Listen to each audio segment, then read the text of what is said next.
तो देखिए जी, question number 1 पर आ जाए बच्चों। क्वेश्चन नंबर 1,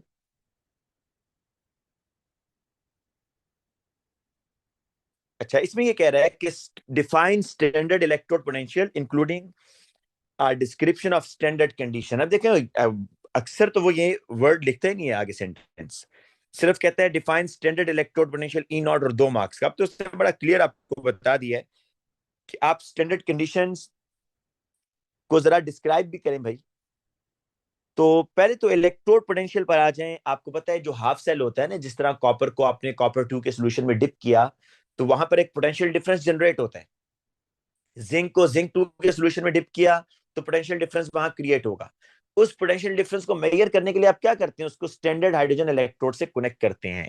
तो आप ये कहेंगे voltage voltage develop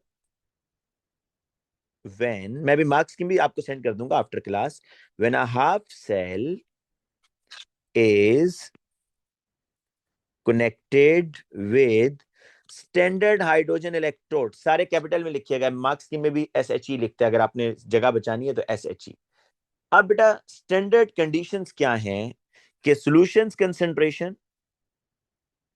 concentrations must be 1 mole per cubic decimeter।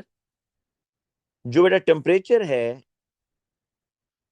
298 kelvin, और बेटा जो प्रेशर आपके पास दैट इज 1 atm। अगर आपने उसमें बताना है तो 101 kilo pascals, 1 atm is equal to 101 kilo pascals. ठीक है, ये बता दें ज्यादा अच्छा है इस यूनिट में, या 113 टू 5 पास्कल्स ये भी बता सकते हैं। अगर किलो पास्कल्स में नहीं बताना तो 113 टू 5 पास्कल्स। अच्छा बेटा, अब आगे आए सेकंड बी का 1 पार्ट। कह रहा है एन इलेक्ट्रोकेमिकल। अब इसमें अगर आपने ये दोनों बातें लिखी है ना, पहली और दूसरी, तो अपने आपको 2 मार्क देंगे बेटा। ठीक है, अगर आपने स्टैंडर्ड कंडीशन नहीं लिखी, कोई एक मिस किया, तो आप 1 मार्क अपना माइनस कर दें। नेक्स्ट पार्ट में ये कह रहा है कि an electrochemical cell is set up to measure the E naught of silver ion silver electrode. Draw a label diagram of this electrochemical cell.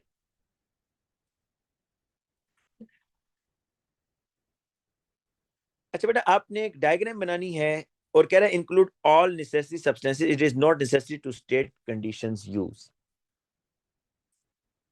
ये बताओ, ये तो एक हाफ सेल हो गया ना, सिल्वर आयन और सिल्वर। इसका आपने ई नॉट मेजर करना है भाई, इसका पोटेंशियल डिफरेंस। तो इसको पोटेंशियल डिफरेंस मेजर करने के लिए आप इसको किसके साथ कनेक्ट करोगे, स्टैंडर्ड हाइड्रोजन इलेक्ट्रोड के साथ। ठीक है ना। तो अब आपने एक हाफ सेल बनाना है सिल्वर सिल्वर आयन का, दूसरा आपने बनाना है स्टैंडर्ड हाइड्रोजन इलेक्ट्रोड का। तो बड़े जल्दी से इसको मैं ड्रॉ करता हूं, आप लोग देख लीजिएगा आपने क्या गलती की है। इससे फर्क नहीं पड़ता कि सिल्वर को राइट पे बनाते हो या लेफ्ट पे भाई, इससे फर्क नहीं पड़ेगा। तो एक है आपके पास ये सिल्वर इलेक्ट्रोड, और ये बेटा आपके पास है सिल्वर, ये सॉलिड है, और ये आपका सिल्वर आइन। Concentration 1 mole per cubic decimetre. Condition वो कह रहा है जरूरत नहीं है बताने की। वोल्ट मीटर, ये आप यूज करोगे platinum.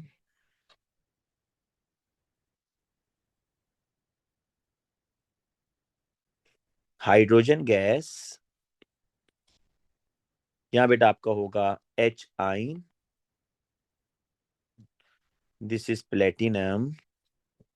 This is salt bridge नहीं बनाया तो 1 मार्क माइनस कर दो भाई। Salt bridge helps to keep the solution neutral and allow the ions to move. अच्छा, अब देखो इसमें किस चीज के मार्क्स हैं। इसमें मार्क है, अगर मैं आपको मार्क्स की वो बता देता हूँ कि 1 मार्क है इस चीज का कि अगर बच्चे ने प्लेटिनम, ये जरा देखिएगा, इससे आपको ये चीजें याद रहेंगी।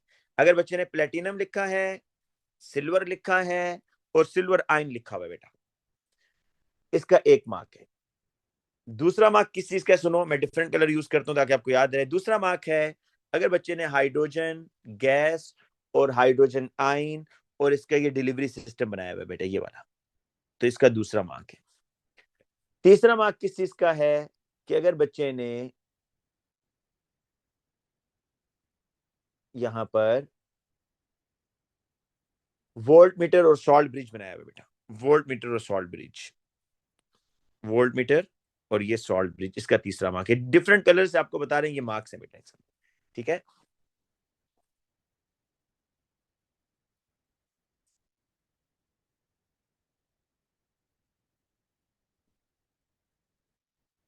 अच्छा,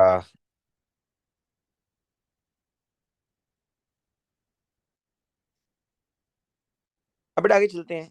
इसको उसने ये भी कहा है कि भाई इसका ई नॉट निकालें।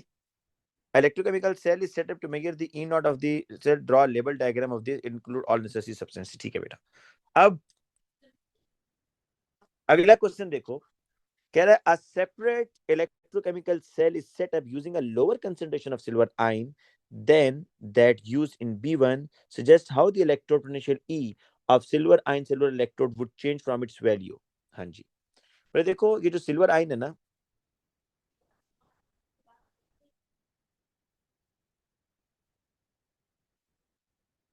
सिल्वर प्लस एक इलेक्ट्रॉन, इट गिव सिल्वर। इसकी ई नॉट वैल्यू क्या होती है बेटा? 0.8 होती है, जहां तक मुझे याद पड़ रहा है 0.8 होती है, आई थिंक। चेक कर लेते हैं बेटा, ये ना ओके, डेटा बुकलेट की तरह भाई।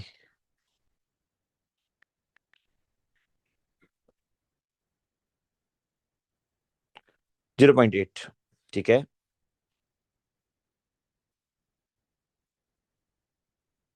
अब बेटा वो ये कह रहा है कि a separate chemical cell is set up using a lower concentration of silver ion than that used in B1। अब आपने कम यूज किया बेटा, इसकी तो 0 0 ही है ना, 0.00 वोल्ट है, इसकी थी 0.8 वोल्ट। अब अगर आपने सिल्वर आयन को कम कर दिया तो पोजीशन ऑफ इक्विलिब्रियम इधर जाएगा ना बच्चों, पोजीशन ऑफ इक्विलिब्रियम शिफ्ट होगा टुवर्ड्स लेफ्ट हैंड साइड, और मोर इलेक्ट्रॉन रिलीज होंगे, ज्यादा इलेक्ट्रॉन रिलीज होंगे भाई। तो what will happen with this E naught value, इसकी E naught वैल्यू के साथ क्या होगा, क्योंकि अब ज्यादा इलेक्ट्रॉन रिलीज हो रहे हैं, तो it would be less positive और मोर नेगेटिव, है ना।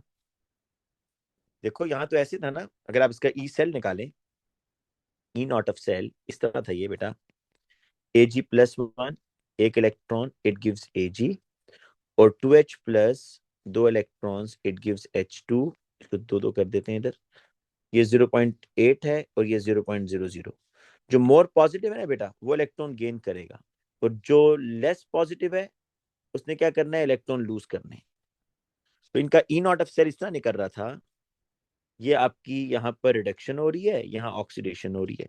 तो E naught of cell is equal to E naught of reduction minus E naught of oxidation. बेटा रिडक्शन किस में हो रही थी, सिल्वर में 0.8, ऑक्सीडेशन 0.00, तो आपके पास 0.8 आ रहा था ना बस बेसिकली, ठीक है, ई नॉट ऑफ सेल। लेकिन बेटा जब बेसिकली जीरो से माइनस करना है ना आपने बस, तो बेसिकली अगर सिल्वर आयन को आप कम कर रहे हो तो पोजीशन ऑफ इक्विलिब्रियम शिफ्ट हो रहा है टुवर्ड्स लेफ्ट हैंड साइड, तो दिस वैल्यू विल ड्रॉप, क्योंकि जब भी इलेक्ट्रॉन डोनेट करने की एबिलिटी बढ़ती है ना, ई नॉट वैल्यू मोर नेगेटिव होती जाती है या लेस पॉजिटिव। तो इसलिए अब 0.8 की वैल्यू ड्रॉप होगी तो आपके पास ई सेल भी तो ड्रॉप हो जाएगा।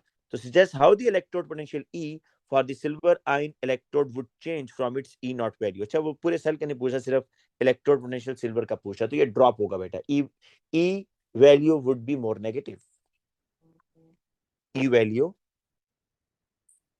विल बी मोर नेगेटिव,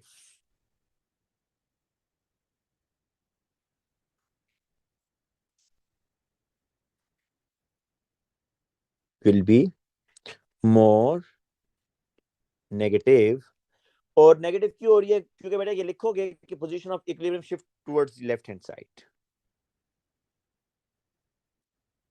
क्योंकि उसने कहा explain your answer, position of equilibrium shift towards left hand side. अच्छा बेटा नेक्स्ट क्वेश्चन पर आओ, ये बड़ा इंटरेस्टिंग है ये क्वेश्चन, इसका मेरा नहीं ख्याल किसी बच्चे ने सही किया होगा। कह रहा है कि table 2.1 shows the electrode potential for some electrode reactions involving the manganese compound, ठीक है। अच्छा यहाँ क्या हो रहा है कि इसने मैंगनीज कंपाउंड दिए हैं, aqueous magnet 6 ions MnO4 minus are unstable in acidic condition and undergo a disproportionation reaction. The E naught of cell for this reaction is 1.14 volt. Construct an overall equation for the disproportion. Disproportionation में ये होता है कि एक ही compound होगा, उसमें oxidation भी हो रही होगी, उसी में रिडक्शन भी हो रही होगी, उसी एक कंपाउंड में ऑक्सीडेशन भी और रिडक्शन भी। ठीक है, एक ही कंपाउंड में ऑक्सीडेशन भी हो रही है और रिडक्शन भी हो रही है भाई। अब ये है कंपाउंड MnO4 2-, कह रहा है इसमें डिस्प्रोपोर्शनेशन रिएक्शन हो रहा है, इसमें ऑक्सीडेशन भी हो रही है, रिडक्शन भी हो रही है, और उसने ई नॉट ऑफ सेल आपको बता दिया ये आ रहा है, और एसिडिक मीडियम में हो रहा है। ये सब चीजें नोट करो जरा।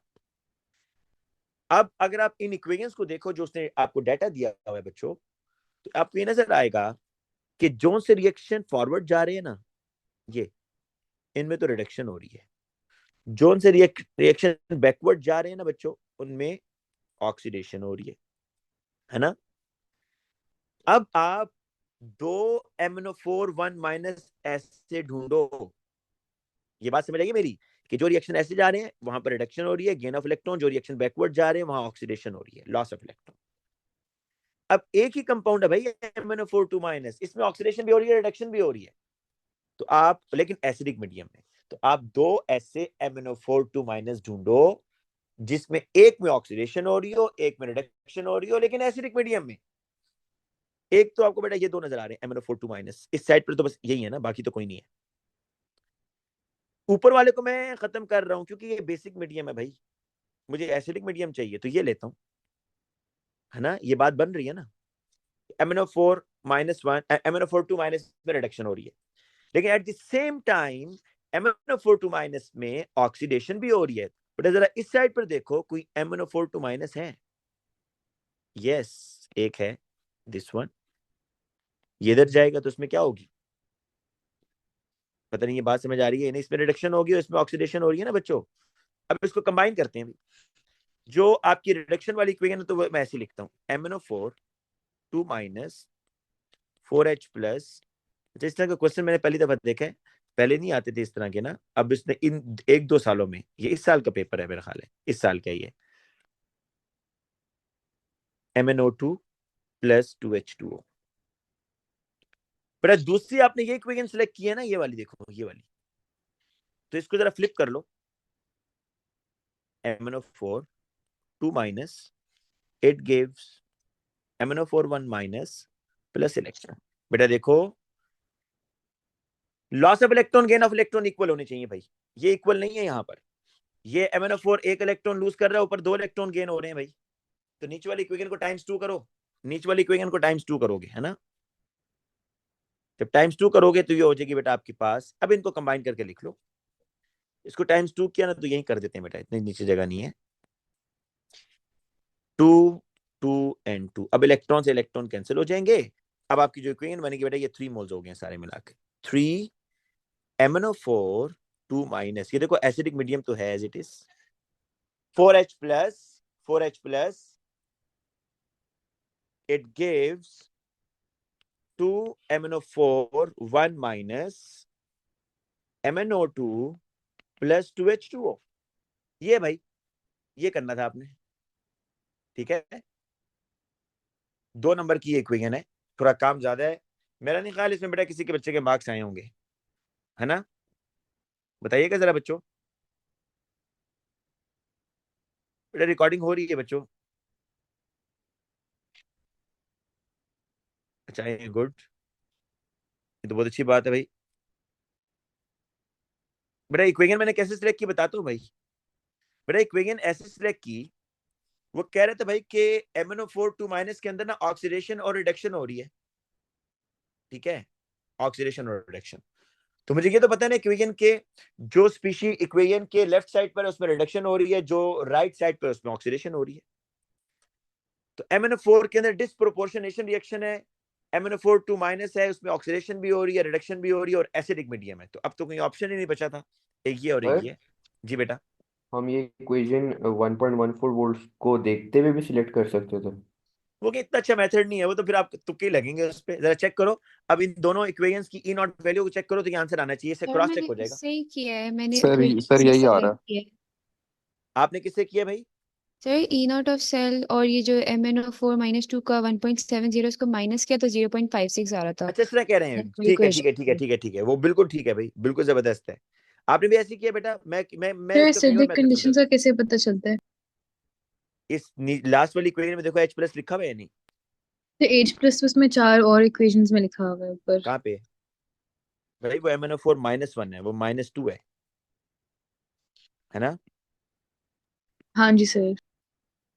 अच्छा बेटा, जो दूसरा स्टूडेंट कह रहे थे कि मैंने भी ई नॉट से किया, जरा वो वाला मुझे बच्चा बताए उसने कैसे किया भाई,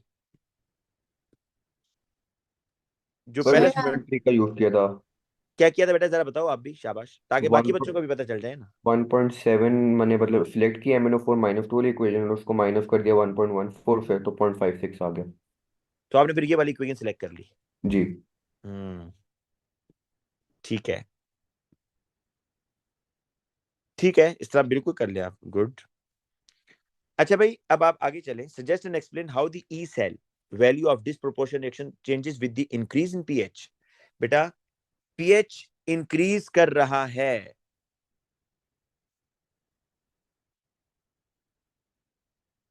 तो E cell of disproportionation reaction क्या होगा? अच्छा, इसका ना मैं आपको बताता हूं,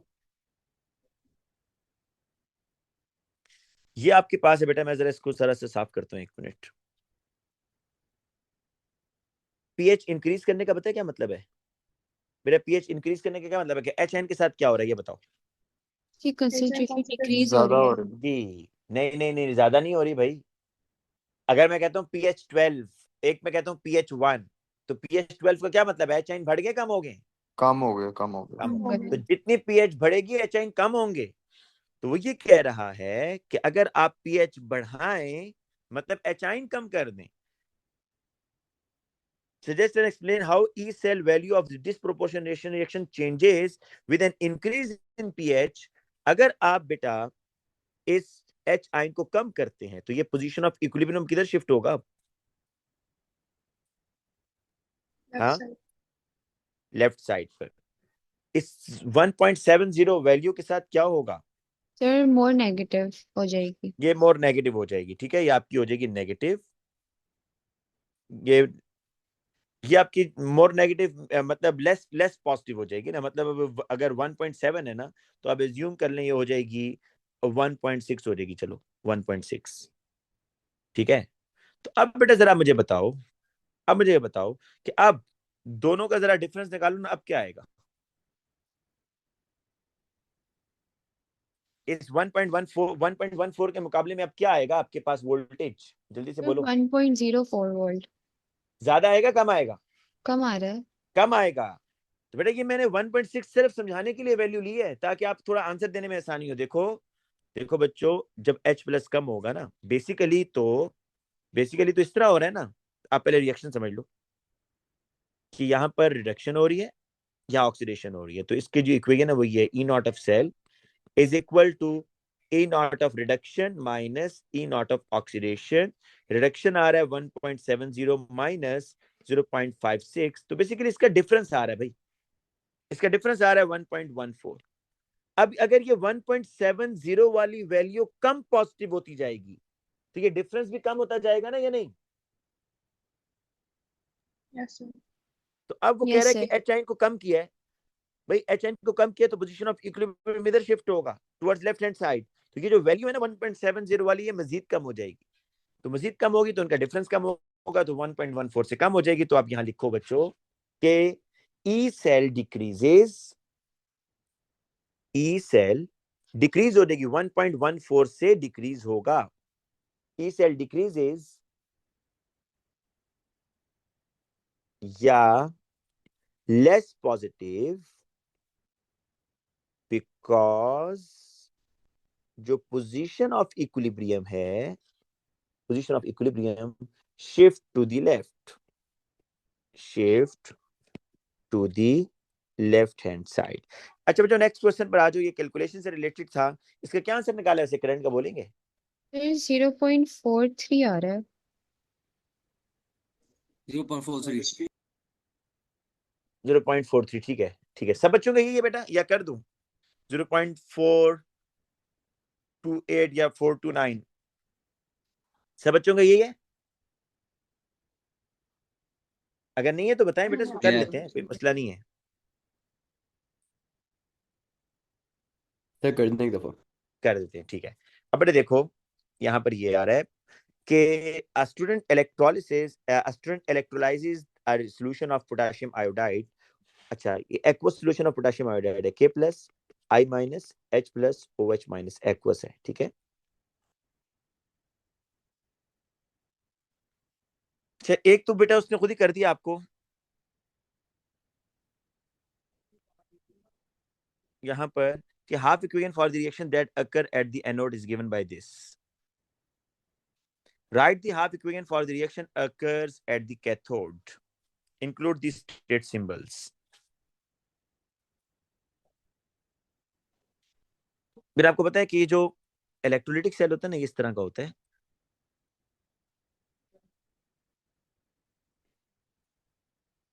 ये इसमें पॉजिटिव टर्मिनल, ये एनोड है, पॉजिटिव इज एनोड।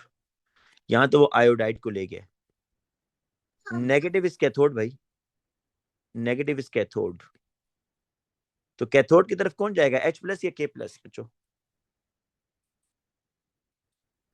हाँ, H कैथोड की plus तरफ जी, नेगेटिव आयन जाएगा ना कैथोड की तरफ। फिर H plus जाएगा। H प्लस जाएगा भाई। पॉजिटिव जाएगा। बेटा क्या हो गया भाई, मैं दोबारा करता हूँ, मैं भी अच्छा, बोलूंगा नहीं, सॉरी, अजान हो वो रही है, सिर्फ आराम से इलेक्ट्रोकेमिकल सुन ले। सेल वाला याद आ रहा था।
अच्छा बेटा देखो, वो कह रहा है कि आफ्टर द इलेक्ट्रोलिसिस जो आयोडीन प्रोड्यूस हुआ है ना, आयोडीन जो ऊपर इलेक्ट्रोलिसिस से, इसको फिर रिएक्शन करवाने के लिए सोडियम थायोसल्फेट, आपको पता है ना, आयोडीन को जब भी आपने आइडेंटिफाई करना हो ना कि कितना आयोडीन बना है, तो उसको सोडियम थायोसल्फेट से रिएक्शन करवाते हैं।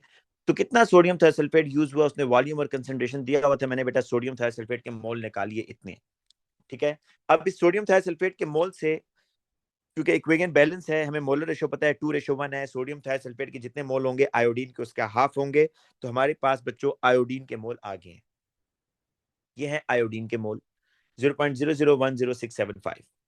अब पता है क्या पूछ रहा है, वो कह रहा है ये बताओ कि ये जो इलेक्ट्रोलिसिस होगी ना ऊपर, इसमें ये जो आयोडीन बना है, ये आयोडीन बना है ना बेटा, क्योंकि इतना यूज हुआ है, जितना आयोडीन बना था फिर आपने उसको थायोसल्फेट से रिएक्शन करवा दिया ना। क्वेश्चन उसका ये है बच्चों कि ये जो आयोडीन बना है, इस आयोडीन को बनाने में कितना करंट लगा है। जरा दोबारा क्वेश्चन पढ़ लो कि after the electrolysis iodine produce, उसके लिए इतना सोडियम थायोसल्फेट यूज हुआ, calculate the average current use it in 8 minutes during the electrolysis. तो आप पता क्या करो, अब आपने बताना है इस आयोडीन को बनने में कितना करंट लगा है। ये रेशो चेक कर लो पहले इसमें, के, और आप करना क्या चाहते हो, करंट निकालना चाहते हो। ये फॉर्मूला है ना आपके पास, Q is equal to I into T. आपने करंट निकालना है, I is equal to Q over T. Time तो आपके पास है 8 मिनट, तो टाइम तो आ जाएगा। आपको चार्ज चार्ज अभी फिलहाल ढूंढना है, फिर उसके बाद करंट ढूंढोगे। तो बेटा यहां से हेल्प लो इस इक्वेशन से कि 1 मोल जब आयोडीन बनेगी ना, तो 2 मोल इलेक्ट्रॉन। देखो इस तरह करोगे, 1 मोल आयोडीन जो है, ये जब बनेगा तो इसके लिए 2 मोल इलेक्ट्रॉन रिलीज होगा ना। तो 1 मोल आयोडीन जब प्रोड्यूस होगी तो 2 मोल इलेक्ट्रॉन रिलीज हो रहे हैं, तो चार्ज ऑन 2 मोल इलेक्ट्रॉन कितना होता है भाई? 2 टाइम्स 96,500 कूलम्स, 2f। याद आएगी बात? 2f हो गया ना। 2 मोल्स ऑफ इलेक्ट्रॉन का मतलब है charge on 2 mole of electron, तो वो 2f आ जाएगा। तो 1 मोल आयोडीन के लिए इतना चार्ज है भाई। इतने मोल आयोडीन के लिए कितना चार्ज है कि जो आपने इतने मोल आयोडीन बनाया है? 0.001065, इसके लिए x मोल। तो यहां से आपके पास जो x आएगा वो q की वैल्यू होगी बच्चों। 0.001065 times 2 times 96,500 Coulomb's divided by बेटा 1, तो आपके पास ये Q की वैल्यू आ जाएगी। इस Q की वैल्यू को ऊपर पुट कर दो, बस सिंपल। तो 0.001065 टाइम्स 2 टाइम्स 96,500 कूलम्स, ये आ रहा है बेटा 206। इतना चार्ज 206। और नीचे बेटा देखो टाइम्स कितना है आपके पास? 8 मिनट्स। तो उसको सेकंड्स में लेके जाओ, 8 × 60 कर दो, तो आपके पास आंसर आ जाएगा बेटा 0.428। सर एनोड पर हमारे पास OH माइनस ही जाएगा, आयोडीन क्यों गया है? गुड बेटा। सम टाइम देखो मैं आपको बताऊं कि जब आप एक्सपेरिमेंट करते हैं ना, तो ये नहीं होता। वैसे जाना OH चाहिए 100%, और आपने देखा तभी उसने आपको ये रिएक्शन खुद करके दे दिया। अगर वो आपसे पूछता ना, या वो हमसे पूछता कि भाई कौन डिस्चार्ज होगा, तो डेफिनेटली हमने OH को लेकर जाना था, OH को। लेकिन मे बी उसने सोल्यूशन की कंसंट्रेशन के साथ कुछ किया है, हालांकि मेंशन नहीं किया हुआ क्वेश्चन में, लेकिन उसका खुद लिखने का मकसद ही है ताकि बच्चा इसमें कंफ्यूज ना हो। वो आयोडाइड को लेके जा रहा है, हालांकि दोनों जा रहे होते हैं, बेसिकली जा रहे दोनों होते हैं। OH भी डिस्चार्ज होता है, आयोडाइड भी डिस्चार्ज होता है, लेकिन हम ये कहते हैं OH ज्यादा डिस्चार्ज हो रहा है, इसलिए हम OH को लिख रहे हैं। लेकिन यहाँ पर मे भी उसने कंसंट्रेशन वगैरह कुछ चेंज की होगी, तभी वो आयोडाइड को लेके गया है, और तभी उसने इक्वेशन खुद लिखी है भाई, हमारे से नहीं लिखवाई, वरना वो लाजमी हमसे पूछता। और अगर वो हमसे पूछता ना, तो हमने हाइड्रोक्साइड को ही लेके जाना था, आयोडाइड को नहीं लेके जाना था, क्योंकि वो रिएक्टिविटी सीरीज में नीचे आ रहा है। तो उसके लिखने का बेटा ये मकसद है कि उसने कुछ एक्सपेरिमेंट में लाजमी कोई चेंजिंग इस तरह की है कि आयोडाइड मतलब प्रेफरेबली डिस्चार्ज हो रहा है एज कंपेयर टू हाइड्रोक्साइड आइन। मेरे माइंड में भी ये था कि क्यों लेके जा रहे हैं, लेकिन बेटा वो उसने जब खुद लिखा है ना रिएक्शन, तो डेफिनेटली या तो कंसेंट्रेशन उसने चेंज की होगी लेकिन क्वेश्चन में मेंशन नहीं किया, या कोई और फैक्टर उसने चेंज किया है जिसकी वजह से आयोडाइड हाइड्रोक्साइड के मुकाबले में यहां पर ज्यादा डिस्चार्ज हो रहा है। अच्छा बेटा, अब आते हैं नेक्स्ट क्वेश्चन पर। ये है जी नेक्स्ट क्वेश्चन, जिसमें वो कह रहा है कि metal air batteries are electrochemical cell that generate electrical energy from the reaction of metal anode with air. This standard, ये बहुत आसान सा क्वेश्चन है बेटा। क्या आंसर है इसका? बस आपने जो पॉजिटिव वैल्यू है वहां पर बेटा रिडक्शन करवा दो, जो मोर नेगेटिव है वहां ऑक्सीडेशन करवा दो। क्या आंसर आएगा भाई? E naught of cell is equal to E naught of reduction है प्लस 0.40 माइनस माइनस 1.22। क्या आंसर आ रहा है? 1.62। जी बेटा, इसमें भाग दे दें अपने आप को। अच्छा, इसी तरह बेटा आगे आ जाओ। The zinc air battery usually operates at pH 11 at 298 Kelvin. The overall cell potential is dependent on concentration of OH. The Nernst equation shows how the electrode potential at cathode changes with OH.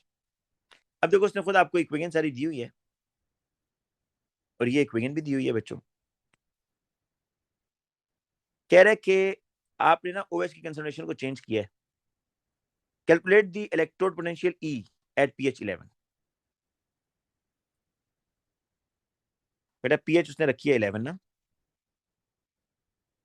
तो pH is equal to minus log concentration of hydrogen ion. पर अगर H आइन निकाल लोगे यहाँ से, क्या आ रहे हैं बोलोगे ना? एंटी लॉग लेकर जल्दी से बता दो कोई बच्चा। Sir 1 So into 10 you raised to minus minus 11. 11। -11 ये आ गई जी एच आइन की कंसंट्रेशन।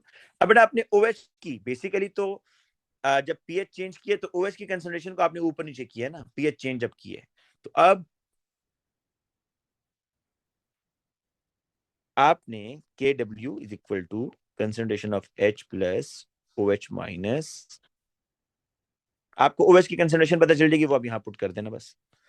KW 1.00 टाइम्स 10 -14, H आइन आपके पास आ गया 1.00 टाइम्स 10 -11, और OH आपको नहीं पता, तो ये डिवाइड हो जाएगा बेटा इधर आकर।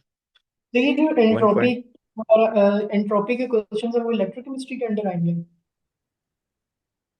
gives free energy बेटा और entropy. वो रिलेट कर देता है, मतलब किसी में भी कह सकते हैं आप, डेल्टा जी को आप एंट्रोपी में भी पढ़ सकते हैं और इलेक्ट्रोकेमिस्ट्री के अंदर भी पढ़ सकते हैं, क्योंकि उसमें ई नॉट यूज हो रहा है। वैसे किसी में भी आप कर लें, इसमें क्या फर्क पड़ता है, ठीक है। लेकिन delta G is equal to minus n F E naught of cell वाली इक्वेशन मस्ट आएगी एग्जाम में, ये बात ध्यान में रखें। अभी इन्हें 2-3 साल हुए ना ये इक्वेशन ऐड की है, तो ये लाजमी देता है बेटा हर साल, और इस पेपर में भी है मेरा ख्याल है। बेटा ये ओएच की क्या सर कौन सी कंसंट्रेशन, वाली?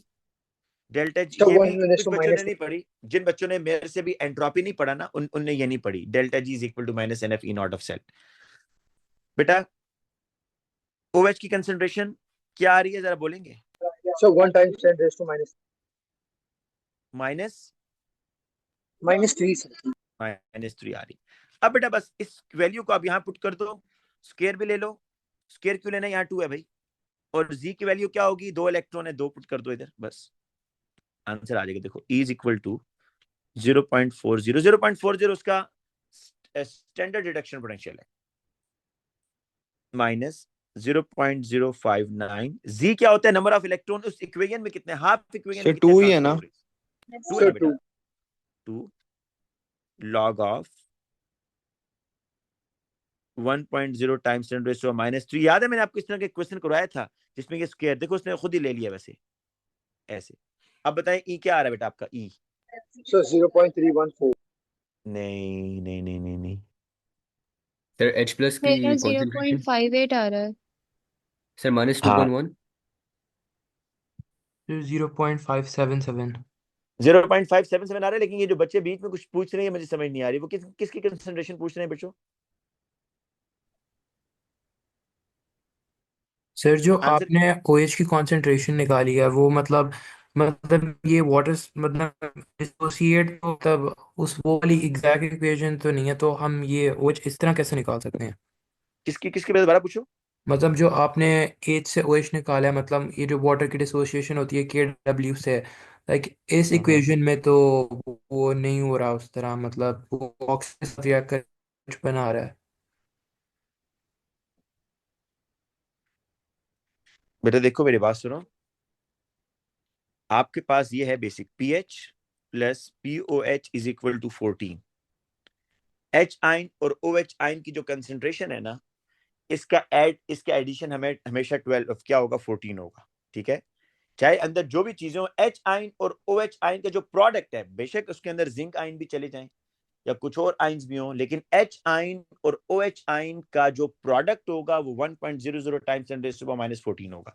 अगर आप इस तरीके से करते हो, ये इस तरीके से भी कर सकते हो। देखो उसने आपको बताया हुआ जी कि पीएच कितनी है आपके पास, 11 है, पीएच आपके पास 11 है, ठीक है। तो आपने इस पीएच 11 से एच आइन की कंसेंट्रेशन निकाली, वो कितनी आ रही है। अब आपको ये पता है कि KW is equal to H और OH, जिस सोल्यूशन में H आइन होते हैं ना, वहां OH आइन मस्ट होते हैं।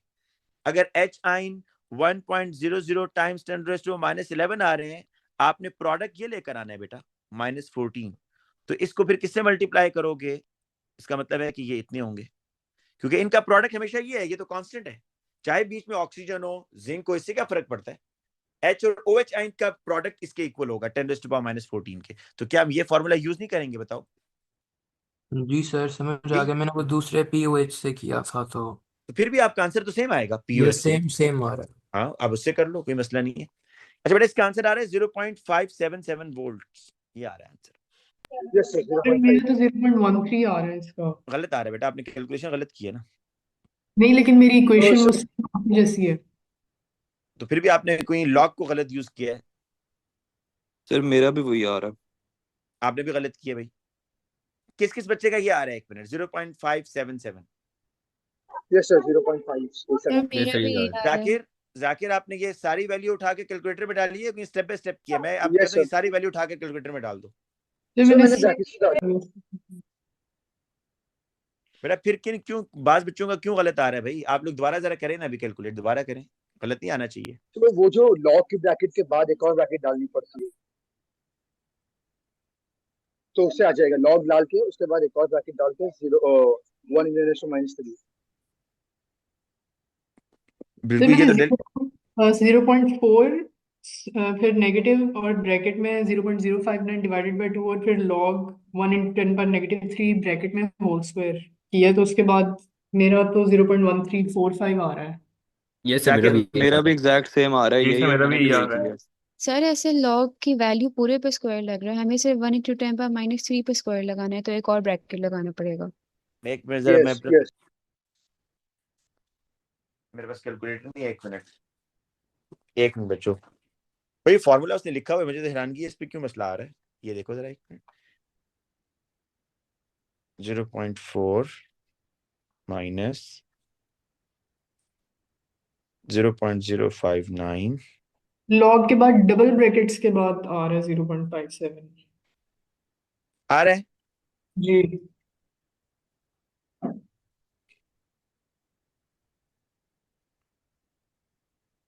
जो आपको अभी तक अपनी गलती समझ नहीं आई। एक मिनट,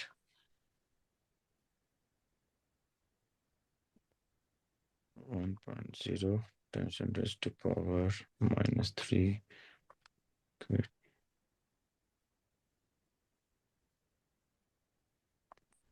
मैंने तो बिल्कुल कोई डबल ब्रैकेट नहीं डाली। 0.577 आ रहा है, सिंपल वैल्यूज पुट की हैं, कोई ये डबल ब्रैकेट डालने की जरूरत नहीं है भाई। सिंगल ब्रैकेट आप बस लॉग ब्रैकेट OH और उसकी वैल्यू पुट करें। तो आप एक दफा आंसर रिपीट कर देंगे? 0.577 ये आ रहा है बेटा। सर अगर जो हम OH का स्क्वायर है वो हम पहले निकालें और फिर उसका बाद में लॉग लें, लाइक वो वैल्यू अलग लिख लें, तो ठीक उससे है, उसका क्या? कर लो, उसका कर लो, सेम आना चाहिए आंसर तो। ये सर मैंने उससे उस तरह भी हम किया, मेरा उस एग्जैक्ट तरह भी नहीं सेम आ रहा। बेटा आपके कैलकुलेटर पे मुझे लगता है कि कोई फार्मूला वगैरह इस टाइप का ना लगाओ कि वो लॉग से ही काम नहीं कर रहा आपके का। आप कोई और कैलकुलेटर यूज करो, उस पे आना चाहिए सेम। मैंने अभी निकाला है बिल्कुल अपने सामने, अभी एक मिनट पहले भी निकाला है। आप कैलकुलेटर चेंज करके देख लो भाई, क्योंकि मेरे भी ना किस कैलकुलेटर में आजकल एंटी लॉग ठीक नहीं आ रहा, इसलिए मैं आप लोगों से पूछ रहा हूँ। सर तो कोई पिक्चर ही चीज भेज दें जो आपने वैल्यूज डाली हुई हैं। मैं भेजता हूँ बेटा, भी एक मिनट सबर करो।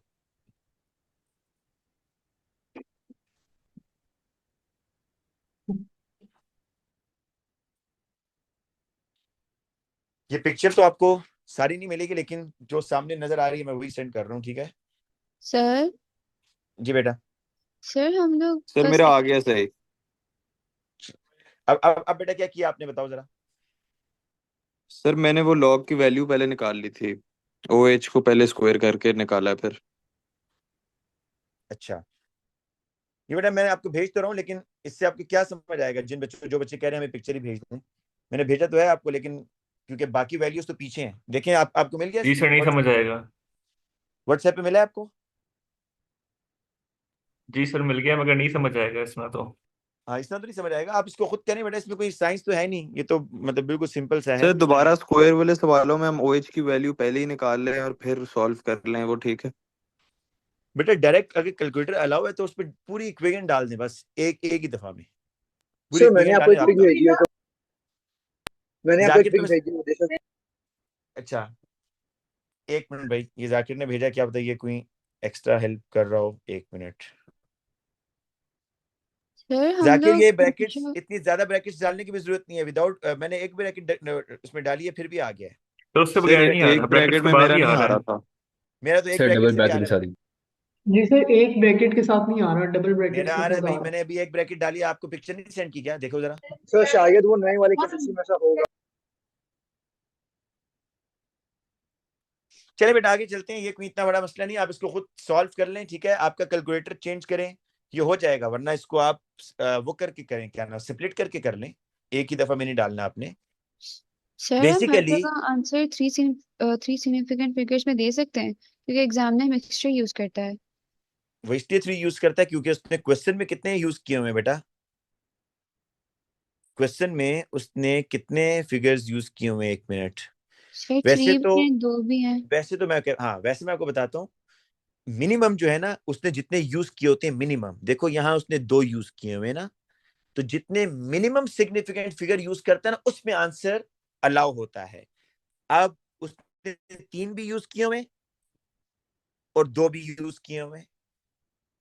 अब अगर आप 2 में आंसर देंगे तो वो ठीक होगा भाई। आप 0.0577 के बजाय 0.58 करें तो उसने बिल्कुल लिखा हुआ है कि मिनिमम 2 सिग्निफिकेंट फिगर। मैं भी आपको इसकी मार्क स्कीम बल्कि अभी भेज देता हूँ, आप सर देखिएगा जितने भी उसने। रूल्स हैं ना डेसिमल प्लेसेस के और सिग्निफिकेंट फिगर्स के, रिपीट कर दें आप प्लीज। रूल नंबर 1, एक ही रूल है, वो ये कि जब भी आपने आंसर लिखना है, जब भी आपने कैलकुलेशन करनी है, ड्यूरिंग द कैलकुलेशन आप अपनी वैल्यू को राउंड नहीं करेंगे। बाज बच्चे इस तरह होते हैं कि हर स्टेप में ना राउंड करते जा रहे होते हैं, वो आखिर में आंसर बिल्कुल ही उल्टा आ जाता है भाई। तो आपने जो राउंड करना होगा ना, वो बिल्कुल आखिरी वाली वैल्यू को राउंड करना है।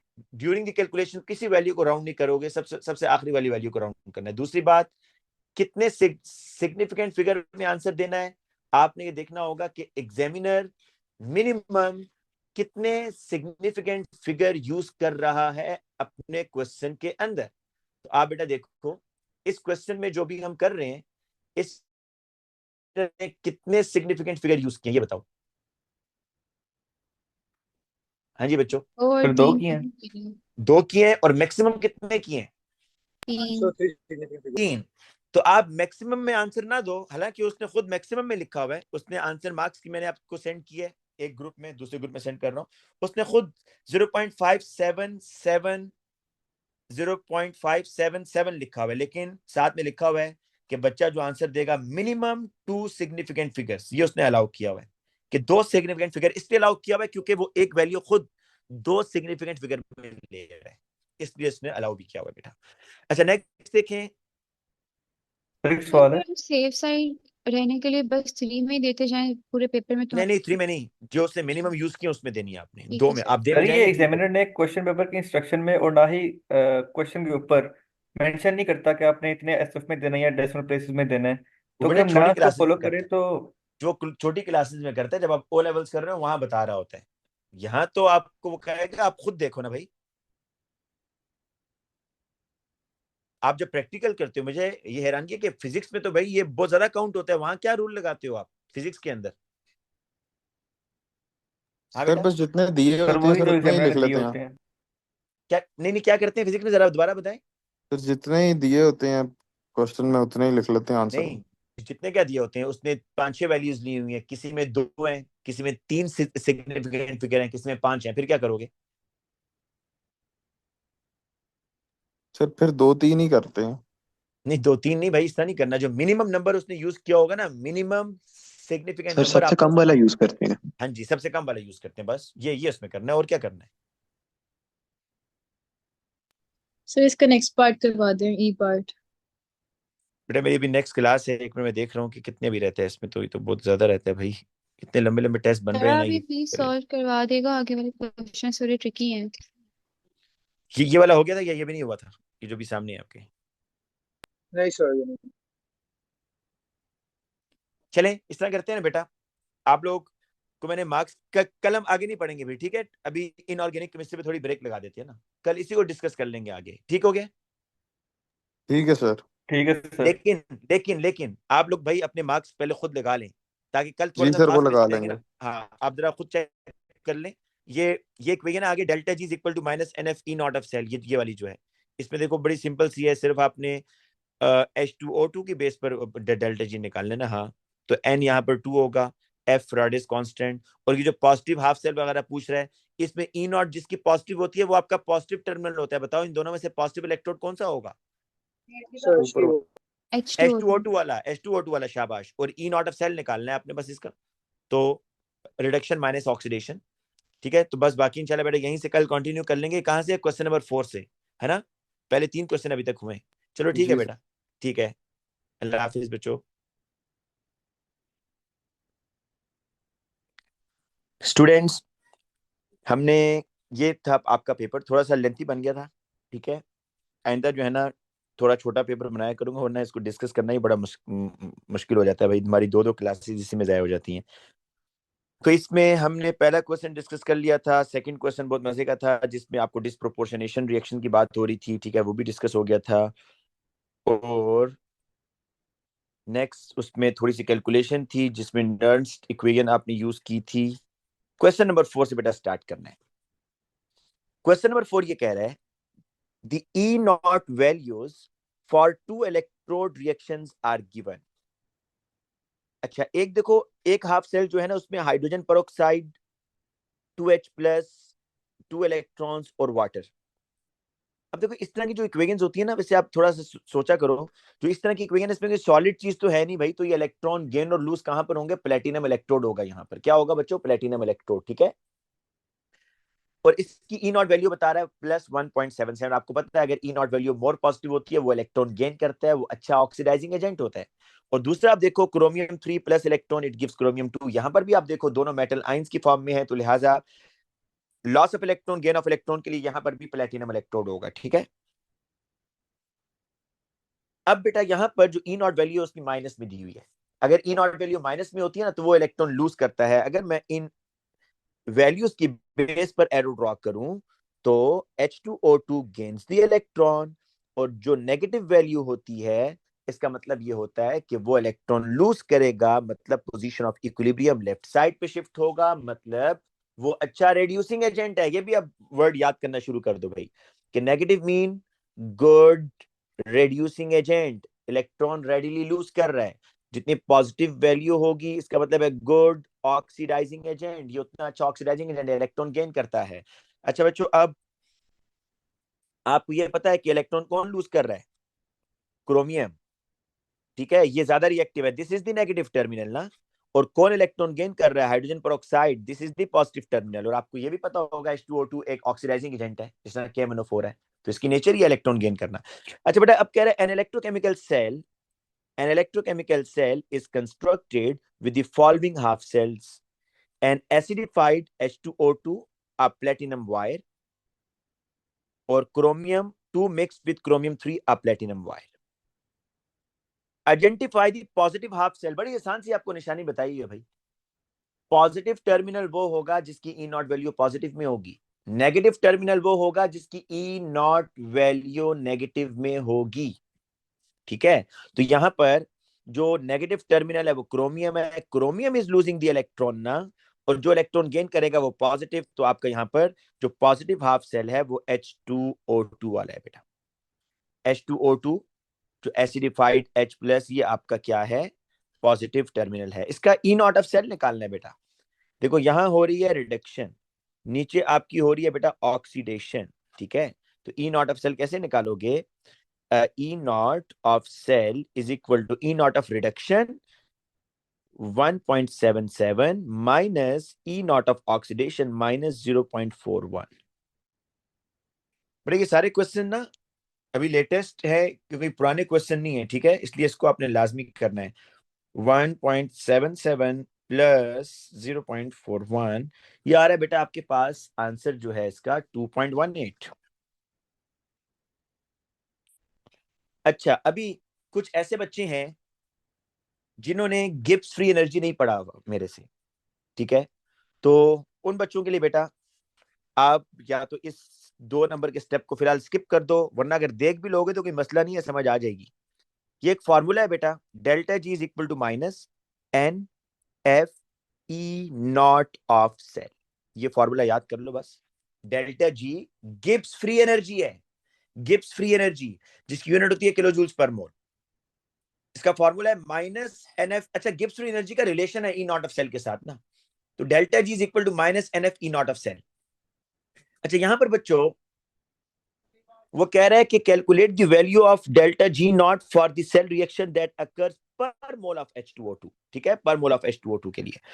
अब delta G Gibbs free energy है, n is the number of moles of electron transfer in a reaction. फिर सुन लो, n क्या है? Number of moles of electron transfer in a reaction.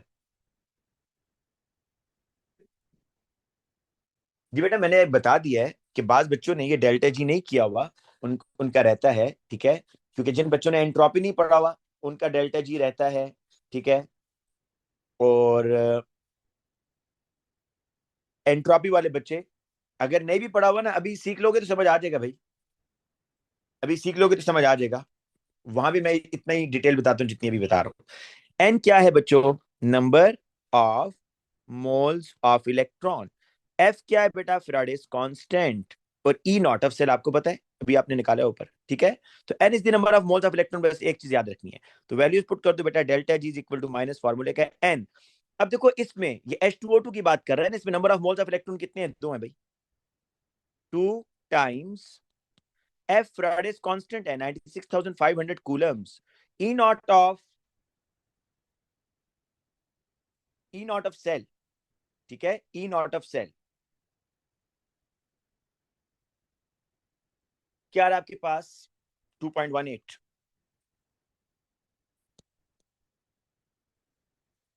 अब बेटा आप इसको जरा अच्छा इसमें मैं आपको यूनिट्स भी बता देता हूं, पहले इसको मल्टीप्लाई करो ना, आप मल्टीप्लाई कर लो। 2 टाइम्स 96,500 टाइम्स 2.18, ये आपके पास पता है क्या आंसर आ रहा है? 420740। लेकिन अब आपको मैं जरा यूनिट थोड़ी सी समझा दूं बच्चों, ये डेल्टा जी है ना, minus n F E naught of cell, n तो मोल्स हो गए ना, नंबर है ये छोड़ दें। एफ आपका फैराडेस कांस्टेंट है, कूलम्स पर मोल, कूलम्स पर मोल होता है ना फैराडेस कांस्टेंट, एक मोल इलेक्ट्रॉन पर कितना चार्ज है। ई वोल्टेज है, वोल्टेज को आप कैसे डिफाइन करते हैं? जूल्स पर कूलम, है ना। तो बेटा देखो आपके पास ये पर कूलम कूलम कैंसिल हो जाएगा, तो आपके पास जूल्स पर मोल आ रहा है। भाई आपने किलो जूल्स में जाना है, ये आपके पास जो भी वैल्यू आ रही है ना, ये जूल्स पर मोल में आ रही है। किलो जूल्स पर मोल में कैसे जाओगे? डिवाइड बाय 1000 कर दो बस।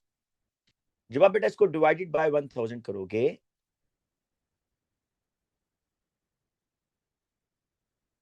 तो -420 आ जाएगा आपके पास, -420.7, ठीक है ना। उम्मीद है बेटा ये समझ आ गया होगा, कोई इसमें मुश्किल नहीं है।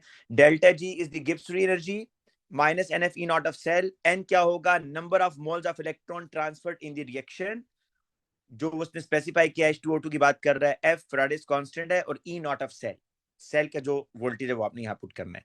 नेक्स्ट क्वेश्चन पे बेटा आओ, the E naught values for the two electrodes reactions are given।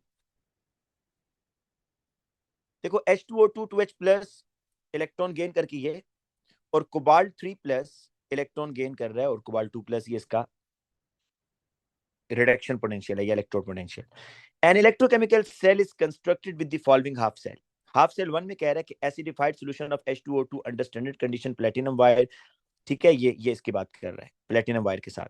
A solution 2 containing non standard condition है भाई, कोबाल्ट 3 0.02 है, 1 मोल नहीं है, और कोबाल्ट 2 भी 1 मोल नहीं है, 2 मोल किया हुआ है, दोनों नॉन स्टैंडर्ड हैं। और platinum wire, use the Nernst equation to calculate the value of E the electrode potential of half cell 2 under this condition. तो बेटा ये तो बहुत आसान है, नर्न्स इक्वेशन का फॉर्मूला लिखो, E इज इक्वल टू E naught plus 0.059 divided by Z into log of oxidized species divided by reduced species, ठीक है। अब आपने क्या करना है, E वोल्टेज होता है under the non standard condition, E not voltage under the standard condition, और कोबाल्ट के लिए स्टैंडर्ड कंडीशन में वोल्टेज कितना आ रहा है? 1.82। अब बेटा आपने ये देख लेना है कि 0.059 number of moles of electron कितने हैं भाई? इसमें 1 है, तो वहां पर 1 लगेगा। लॉग ऑफ ऑक्सीडाइज स्पीशी के बारे में बच्चे परेशान होते हैं, नहीं समझ आ रहा कौन सा है, तो भाई आपको निशानी बताई है, हैविंग हायर ऑक्सीडेशन स्टेट, जिसकी ऑक्सीडेशन स्टेट हाई होगी ना वो ऑक्सीडाइज स्पीशी है, जिसकी ऑक्सीडेशन स्टेट कम होगी ना वो रिड्यूस्ड स्पीशी है। तो कोबाल्ट 3 जो है बच्चों, उसकी ऑक्सीडेशन स्टेट आ रही है 0.02, और ये देख लिया करो कि कॉफिशिएंट तो 1 1 है ना, वरना पावर भी डालनी पड़ेगी। और कोबाल्ट 2 की कंसंट्रेशन है बेटा 2.0। सारी वैल्यूज को बेटा कैलकुलेटर पे डाल दो, आंसर आ जाएगा, शाबाश।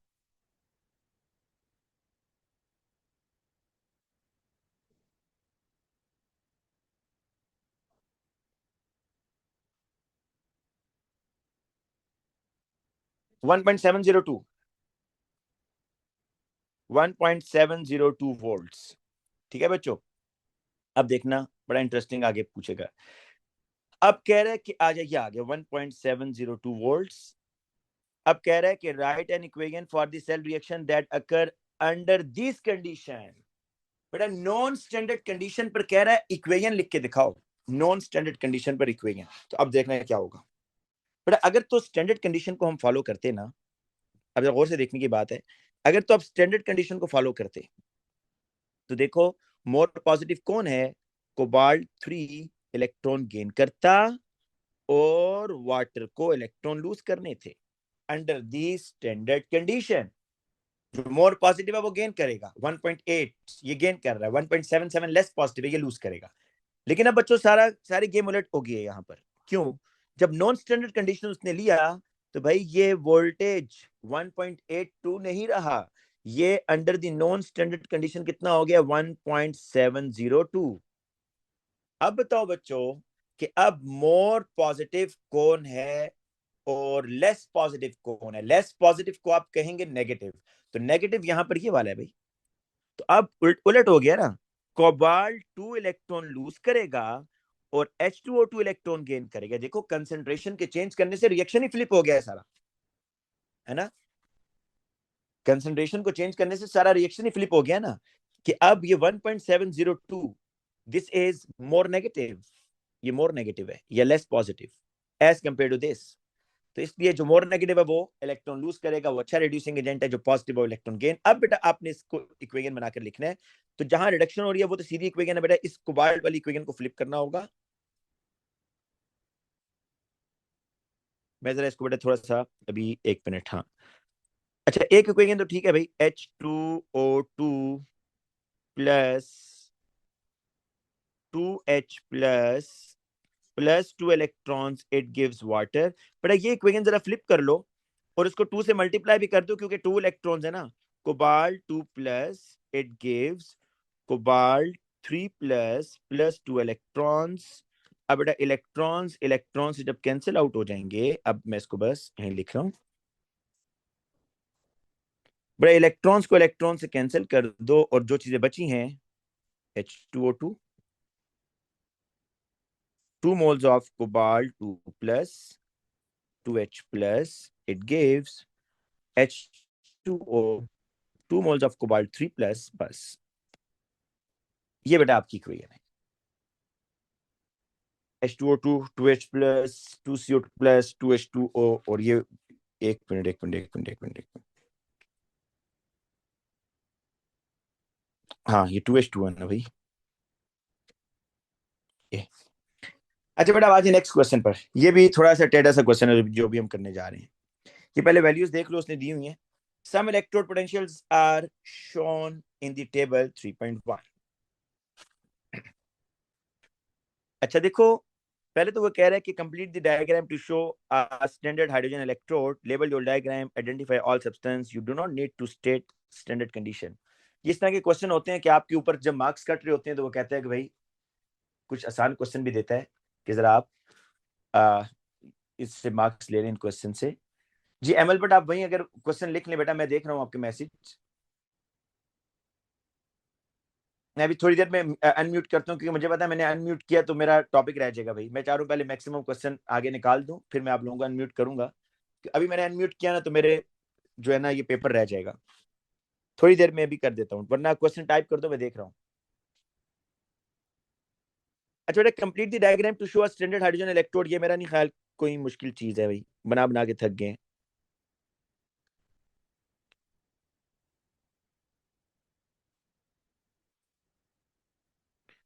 स्टूडेंट्स आप लोगों ने अपने आप को मार्क्स देने, ये आप लोगों का टेस्ट है ना, याद है आप लोगों को कि टेस्ट है। तो इसमें आप लोगों ने हाइड्रोजन और ये बेटा आपका प्लेटिनम वायर, ये आपका जी H+।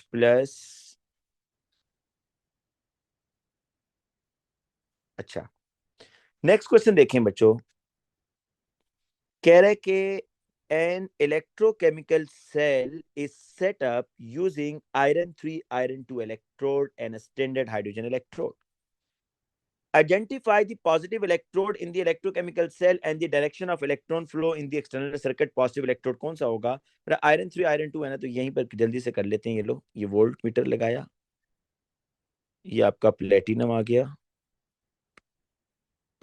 ये आपका प्लेटिनम है, दिस इज आयरन 3 आयरन 2। उसने कहा नहीं है ड्रॉ करो, सिर्फ मैं आपको समझाने के लिए एक चीज। बट ये आयरन 3 आयरन 2 का जो होता है ना, ये इस तरह है, iron 3 plus electron it gives iron 2, इसका 0.77 है, और ये H प्लस का ही आ रहा है भाई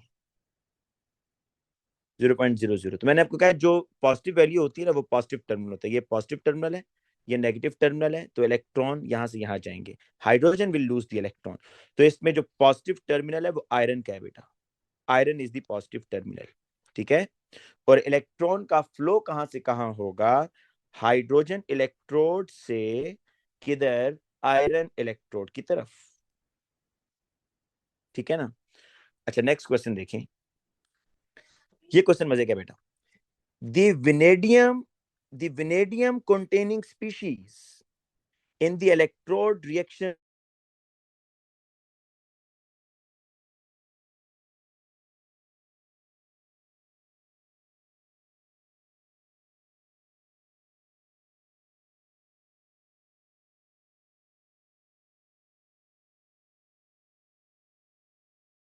टू प्लस और VO2 प्लस 1,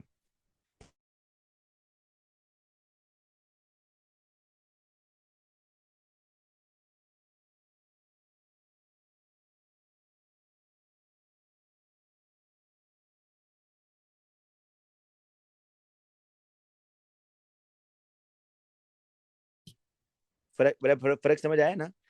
तो इसमें VO2 प्लस के अंदर ना वेनेडियम प्लस 4 है, और VO2 प्लस 1 के अंदर वेनेडियम प्लस 5 है। कह रहा identify one vanadium containing species that does not react with iron 2। हाँ, आपने कोई वेनेडियम की ऐसी स्पीशी बतानी है जो आयरन 2 से रिएक्शन नहीं कर सकता अंडर द स्टैंडर्ड कंडीशन। अभी देखते हैं जी, यहां चलते हैं। सबसे पहले देखो, there are 2 iron 2, 2 iron 2s हैं भी, एक ये आयरन 2 है, एक ये आयरन 2 है, ठीक है। एक को पहले चेक करते हैं ना, इसको पहले इसको चेक कर लेते हैं, फिर उसको भी देख लेंगे, आंसर कोई इतना फर्क नहीं निकलेगा। देखना पर ये जो आयरन 2 है जो मैंने भी सिलेक्ट किया, अभी इसको देखेंगे बेटा, नीचे वाले को भी देखेंगे। ये आयरन 2 है ना, इसके पास क्या ऑप्शन है कि ये इलेक्ट्रॉन गेन करके कहां जाए? आयरन 0 में जाए ना। और ये इसमें क्या हो रही है? रिडक्शन हो रही है भाई, इसमें क्या हो रही है? रिडक्शन। मतलब आयरन 2 आयरन 0 में अगर जाएगा तो रिडक्शन हो रही है, तो इसका मतलब ये हुआ कि जो वेनेडियम कंटेनिंग स्पीशी है ना, उसने ऑक्सीडेशन करनी है। और दूसरी बात, जो वेनेडियम कंटेनिंग स्पीशी है वो यहां पर आप इसको देखोगे, क्योंकि इन्होंने इलेक्ट्रॉन लूज करने हैं ना, दोनों ऑपोजिट इन डायरेक्शन होने चाहिए, एरोस के ऑपोजिट साइड पर डायगोनल में होने चाहिए। तो आयरन 2 अगर आयरन 0 में जा रहा है, अभी इसको 1 मिनट के लिए, मुझे पता है आपके माइंड में ये आ रहा होगा, इसको 1 मिनट के लिए छोड़ दें, हम फिलहाल आयरन 2 को देख रहे हैं, ठीक है। नीचे वाले इक्वेशन को भी देख लेंगे बेटा, इसको थोड़ी देर बाद देखते हैं। अब बेटा ये बताओ कि आयरन 2 जब आयरन 0 में जा रहा है, इसकी वैल्यू है -0.44। इसको बड़े ध्यान से समझें, ये तंग करेगा आपको। अब आयरन 2 तो इलेक्ट्रॉन लूज कर रहा है, आयरन 2 तो इलेक्ट्रॉन गेन कर रहा है, वैसे इतना रेडिली गेन नहीं करेगा क्योंकि नेगेटिव में वैल्यू है भाई, लेकिन चलो हमें इतना पता है कि अगर इस आयरन 2 ने इलेक्ट्रॉन गेन करना है ना, तो जोन सी स्पीशी इलेक्ट्रॉन लूज करेगी उसकी ई नॉट वैल्यू इस 0.44 से भी ज्यादा नेगेटिव होनी चाहिए। ये बात अंडरस्टैंड करो। अगर आयरन 2 आयरन 0 में जा रहा है तो डेफिनेटली इसको कोई इलेक्ट्रॉन दे रहा है ना, तो जो इसको इलेक्ट्रॉन दे रहा होगा उसकी ई नॉट वैल्यू -0.44 से भी ज्यादा नेगेटिव में होगी। तो देखो भाई, वेनेडियम, ये भी वेनेडियम कंटेनिंग स्पीशी, ये भी, ये भी, ये भी, ये तो बिल्कुल नहीं कर सकता भाई। क्या ये कर सकता है? इस VO2 प्लस की तो ई नॉट वैल्यू पॉजिटिव में आ रही है, ये तो इलेक्ट्रॉन लूज नहीं कर सकता, कम से कम ये आयरन 2 के साथ रिएक्शन नहीं कर सकता। एक तो आपने पकड़ लिया है, ये नहीं कर सकता। क्या बेटा? वेनेडियम 3 प्लस ये आयरन 2 को इलेक्ट्रॉन दे सकता है? नहीं, क्योंकि आयरन 2 आयरन 0 में सिर्फ उसी वक्त जा सकता है अगर कोई विनेडियम ऐसा हो जिसकी ई नॉट वैल्यू -0.44 से भी ज्यादा नेगेटिव हो। तो ये भी नहीं देगा।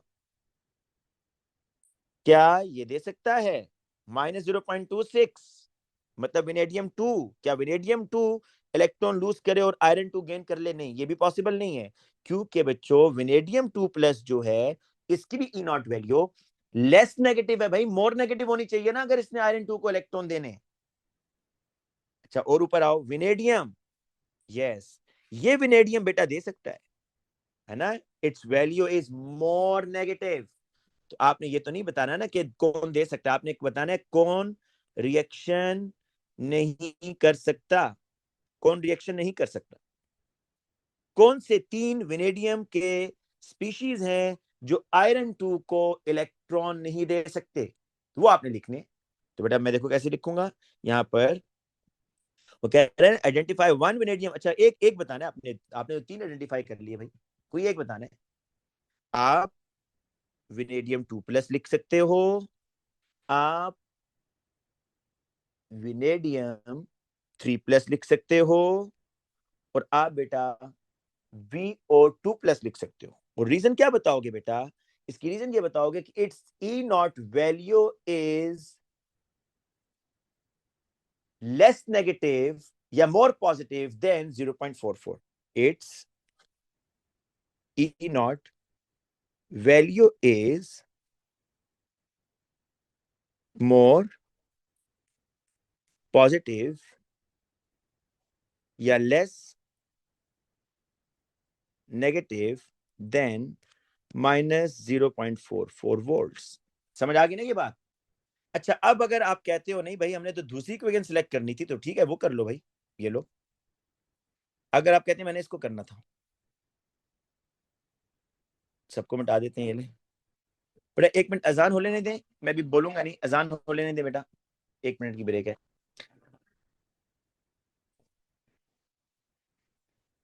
अच्छा वलीद, आप कह रहे हो कि हमने प्लेटिनम क्यों नहीं रखा? बेटा प्लेटिनम इलेक्ट्रॉन थोड़ी लूज करता है, इलेक्ट्रॉन प्लेटिनम थोड़ी यूज करेगा। इलेक्ट्रॉन तो लूज करेंगे या H2O2 या कोबाल्ट, ये लूज करेंगे ना। प्लेटिनम तो सिर्फ एक सरफेस प्रोवाइड कर रहा है भाई, तो प्लेटिनम को क्यों लिखेंगे? अगर तो प्लेटिनम डिसॉल्व हो रहा होता फिर मैं डेफिनेटली लिखता कि platinum is losing the electron. Electron तो हाइड्रोजन लूज कर रहा है, ठीक है ना? ठीक है, इलेक्ट्रोड इज प्लेटिनम, बट वो कह रहा है फ्लो ऑफ इलेक्ट्रॉन बताओ, इलेक्ट्रॉन कौन लूज कर रहा है, हाइड्रोजन या प्लेटिनम? इस केस में जो ऊपर डायग्राम जिसकी मेरे ख्याल आप बात कर रहे हो, इसकी बेटा जो नेगेटिव है इसमें हाइड्रोजन इलेक्ट्रॉन लूज कर रहा है ना, ऐसे जाएगा। तो आप हाइड्रोजन लिखोगे, प्लेटिनम क्यों लिखोगे भाई? और दूसरा साइन चेंज नहीं करना भाई। ये जो बच्चे कह रहे हैं ना सर साइन चेंज करें, भाई क्यों? जब फॉर्मूला लगाते हैं साइन ऑटोमेटिकली चेंज होता है, साइन चेंज करने की जरूरत नहीं है। अच्छा, अब दूसरी चीज बच्चों, अगर आप ये कहते हो कि हम ने ये आयरन लेना है भाई, ये वाला जो आयरन 2 आयरन 3 में जा रहे हैं, अब सुनो, इसकी ई नॉट वैल्यू क्या है? पॉजिटिव ना। और ये आयरन 2 क्या करेगा? इलेक्ट्रॉन लूज करेगा। इसने इलेक्ट्रॉन लूज करना है, तो जो विनेडियम वाली स्पीशीज होंगी वो इस साइड पर होनी चाहिए, और इनको इलेक्ट्रॉन गेन करना होगा ना फिर विनेडियम कंटेनिंग स्पीशी को। वो कह रहा था कि कौन सी विनेडियम कंटेनिंग स्पीशी है जो रिएक्शन नहीं कर रही, कौन सी विनेडियम कंटेनिंग स्पीशी है जो रिएक्शन नहीं करेगी विद आयरन 2? तो बेटा अगर आयरन 2 इलेक्ट्रॉन लूज कर रहा है तो विनेडियम को गेन करना होगा, और विनेडियम को गेन करने के लिए विनेडियम की ई नॉट वैल्यू मोर पॉजिटिव होनी चाहिए इसके मुकाबले में, मोर पॉजिटिव, ठीक है?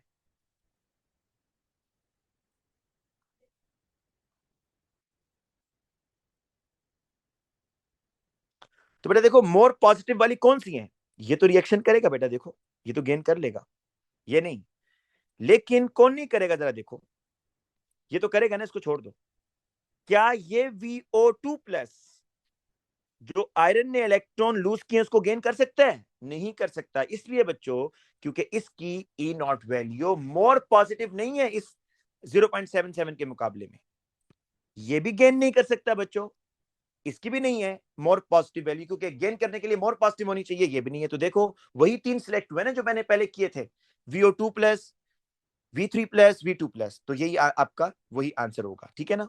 अच्छा अब आ जाओ, identify all the vanadium containing species that will react with iron 2 under the standard condition। अब वो ये कह रहा है बच्चों कि ये बताओ कौन से ऐसी स्पीशीज हैं जो आयरन 2 से रिएक्शन करेंगी।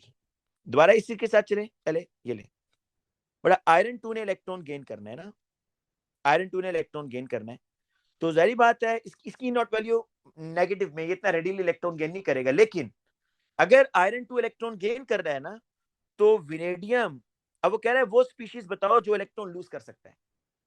बेटा उन विनेडियम्स को सिलेक्ट करो जिनकी ई नॉट वैल्यू आयरन 2 0.44 माइनस 0.44 से ज्यादा नेगेटिव है, सिर्फ वही इलेक्ट्रॉन लूज कर सकते हैं। तो बच्चों इसमें ये विनेडियम है which can donate the electron, क्योंकि बच्चों ये वो विनेडियम है जिसकी ई नॉट वैल्यू आयरन के 0.44 के मुकाबले में ज्यादा नेगेटिव है, तो लिहाजा ये विनेडियम लूज करेगा, आयरन 2 गेन करेगा। क्या ये विनेडियम 2 प्लस इलेक्ट्रॉन लूज कर सकता है और आयरन को रिड्यूस करवा सकता है? नहीं करवा सकता, इसकी तो अपनी ई नॉट वैल्यू कम है आयरन 2 के मुकाबले में। ये इतना अच्छा ऑक्सीडाइजिंग एजेंट नहीं है, सॉरी ये इतना अच्छा रिड्यूसिंग एजेंट नहीं है, ये इलेक्ट्रॉन रेडिली लूज नहीं करेगा, ठीक है। तो लिहाजा उन विनेडियम को सिलेक्ट करो जो के मोर नेगेटिव हैं। तो एक बटा आपकी इक्वेशन ये बनेगी, मैं अगर इसकी इक्वेशन बनाऊं, इक्वेशन इस तरह बनेगी, देखो विनेडियम it gives V2 plus 2 electrons, और ये आयरन, ऊपर वाली को फ्लिप करते हैं ना जहां ऑक्सीडेशन हो रही है, रिडक्शन वाली तो ऐसे ही लिखेंगे,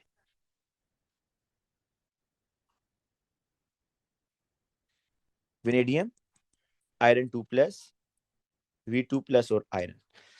पर एक तो ये इक्वेशन आप देखें, अगर आप में से किसी बच्चे ने लिखी है तो ये ठीक है, लेकिन उसने कहा है कि ऑल दी स्पीशीज, एक स्पीशीज हमने सिलेक्ट कर ली है, हमने अभी एक स्पीशीज सिलेक्ट की है बच्चों, अभी दूसरी स्पीशीज को भी देखना है। अब मैं बेटा उसी तरीके से दूसरा आयरन 2 लेता हूं, ये वाला। बट अगर मैं ये आयरन 2 लेता हूं, इसने इलेक्ट्रॉन लूज करना है भाई, ये इलेक्ट्रॉन लूज कर रहा है, तो अब विनेडियम कंटेनिंग स्पीशी को इलेक्ट्रॉन गेन करना है। उसने कहा है कि वो विनेडियम बताओ जो रिएक्शन करेगा, मतलब iron 2 is losing the electron, तो विनेडियम को इलेक्ट्रॉन गेन करना है। गेन करने के लिए विनेडियम की ई नॉट वैल्यू इस 0.77 के मुकाबले में मोर पॉजिटिव होनी चाहिए। तो किसकी है भाई मोर पॉजिटिव? सिर्फ एक ही ऑप्शन है, ये इसकी मोर पॉजिटिव है। तो बेटा एक इसमें आएगा VO2 प्लस 1 और एक इसमें आ रहा है vanadium VO2 plus 1, VO2 plus 1 and vanadium. ये दो स्पीशीज हैं जो रिएक्शन कर सकती हैं किसके साथ? अच्छा मैंने बेटा आपको इक्वेशन, एक पॉसिबल मैकेनिज्म इसका ऊपर बता दिया है, ये आप लिख लेंगे, ठीक है। ये थोड़ा सा इस पे टाइम ज्यादा लगा बेटा। अब आ जाए नेक्स्ट। फिर बेटा मैं इस क्वेश्चन के बाद आप लोगों को अनम्यूट करता हूं ताकि मेरा भी थोड़ा काम कम हो जाएगा, ठीक है। इसके बाद आप लोगों को अनम्यूट कर दूंगा, फिर आप लोग क्वेश्चन पूछिएगा। नेक्स्ट देखें, नर्ड्स इक्वेशन है भाई,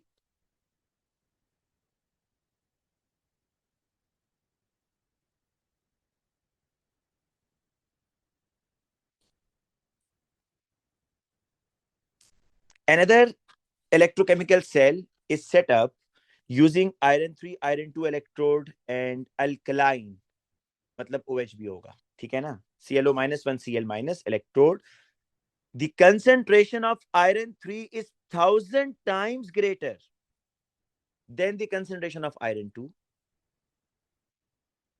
in the iron 3 electrode. All other conditions are standard. Use the Nernst equation to calculate the E value of the iron 3 iron 2 electrode. Show your working.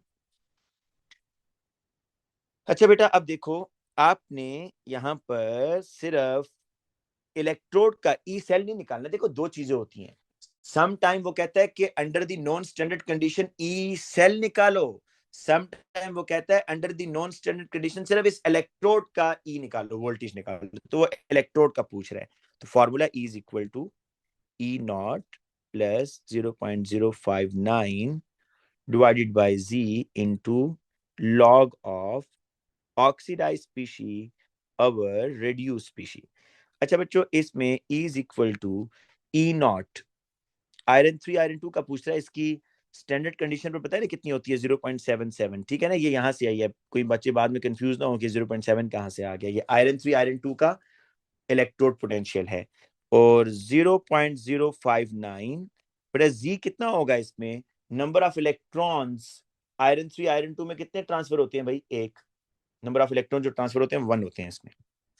Equation देख लो ना बच्चों, ये देखो इधर, ये एक इलेक्ट्रॉन ट्रांसफर हो रहा है ना, 0.77। अच्छा, आगे इनटू लॉग ऑफ। अब ये देखो, ये इसने थोड़ी अजीब सी वर्डिंग यूज कर दी है भाई। कह रहा है कि concentration of iron 3 is 1000 times greater than concentration of iron 2। मतलब ये हुआ, अच्छा आयरन 3 इसमें ऑक्सीडाइज है ना, आयरन 3 इज ऑक्सीडाइज क्योंकि higher oxidation state, iron 2 is reduce. तो बेटा इसका मतलब ये हुआ कि आयरन 3 की कंसंट्रेशन 1000 टाइम्स, मतलब 1000 है, और आयरन 2 की 1 है। यही होगा भाई 1000 टाइम्स, ठीक है ना?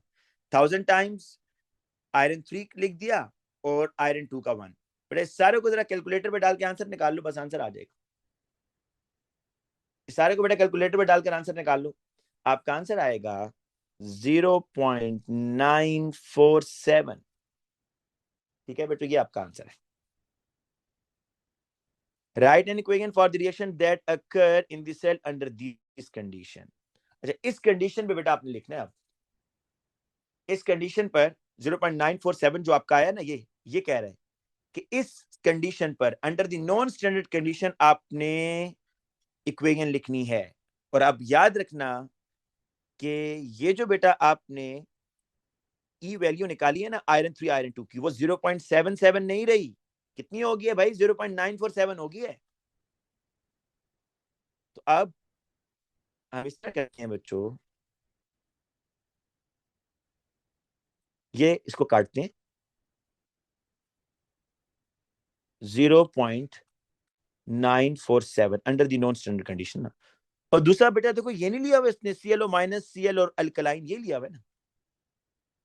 जरा इन दोनों वैल्यूज को देखो कि अब इसमें कौन ऑक्सीडाइज होगा, कौन रिड्यूस होगा। वो कह रहा है अंडर दिस कंडीशन आपने लिखना है। मोर पॉजिटिव इलेक्ट्रॉन गेन करेगा। मोर पॉजिटिव कौन है? 0.9 और 0.8। 0.9 इज मोर पॉजिटिव, तो iron 3 is gaining the electron, और ये बेटा इलेक्ट्रॉन करेगा। अब ये इसकी इक्वेशन आपने लिखनी है। मैं यहीं लिख देता हूँ बेटा, नीचे हमें फिर बार बार नीचे देखना पड़ेगा। इस नीचे वाली इक्वेशन को ना, ऑक्सीडेशन वाली को मैं फ्लिप करता हूँ। Cl minus 2OH minus, it gives ClO minus H2O plus 2 electrons, 2 electrons। ठीक है, फ्लिप कर दिया मैंने। और देखो यहाँ 2 इलेक्ट्रॉन है, बस इस इक्वेशन को टाइम्स 2 कर दो ना यहीं पर ही भाई। 2 moles of iron 3 plus 2 electrons, it gives 2 moles of iron 2। बड़ा बाज बच्चे इस पे कंफ्यूज होते हैं, ये 2 लगा दिया, ये वैल्यू क्यों नहीं चेंज हो रही? तो बच्चों ये वैल्यू जो है ये मोल से चेंज नहीं होती, कंसंट्रेशन से चेंज होती है। मोल्स टाइम्स 2 या टाइम्स 3 करने से ये वोल्टेज पर कोई फर्क नहीं पड़ने वाला। अगर कंसंट्रेशन चेंज करोगे तो ये वोल्टेज ऊपर नीचे होगी, ठीक है ना? तो अब बेटा आप इसकी नेट इक्वेशन लिख दो, Cl minus 2OH minus 2 moles of iron 3, it gives ClO minus H2O 2 moles of iron 2 plus। जी बच्चों देखो जरा, इक्वेशन यही है।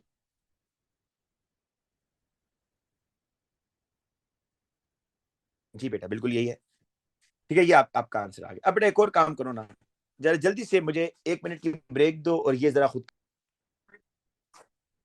अच्छा बेटा नेक्स्ट क्वेश्चन, जो बच्चे इसमें तंग हो रहे थे ना कि भाई डेल्टा जी नहीं किया हुआ, भी इनकी दोबारा प्रैक्टिस हो रहेगी भाई, बिल्कुल सिंपल है। देखो delta G is equal to minus NF E naught of cell.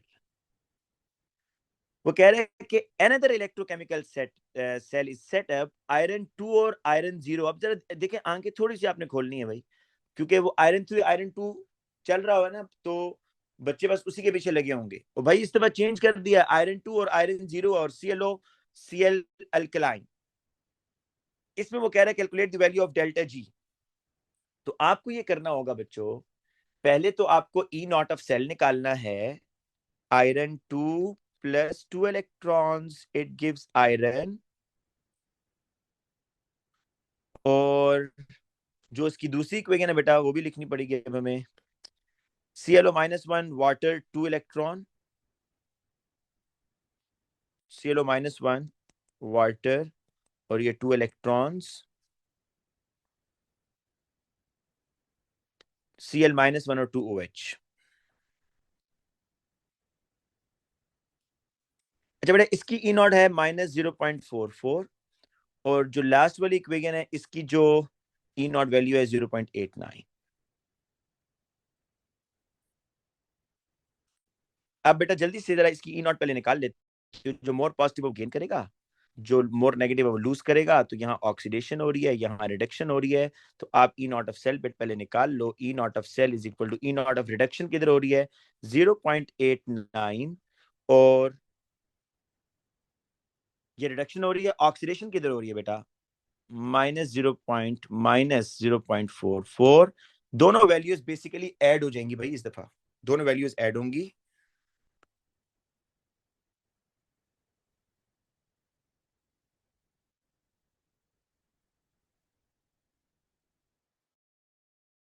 तो आपके पास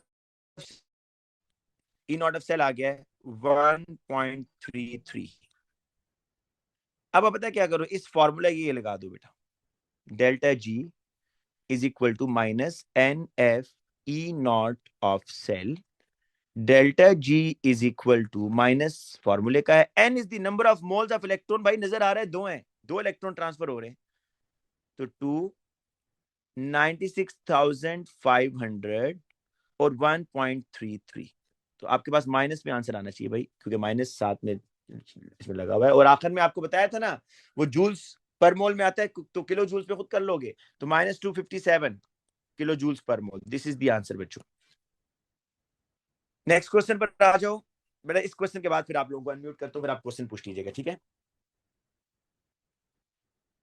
नेक्स्ट क्वेश्चन बच्चों ये है कि a solution of iron 2 sulfate। ये पता किस टाइप का क्वेश्चन, आपको याद होगा मैंने आपको क्वेश्चंस करवाए थे, calculation of Avogadro's number by electrolytic method. ये वो है भाई।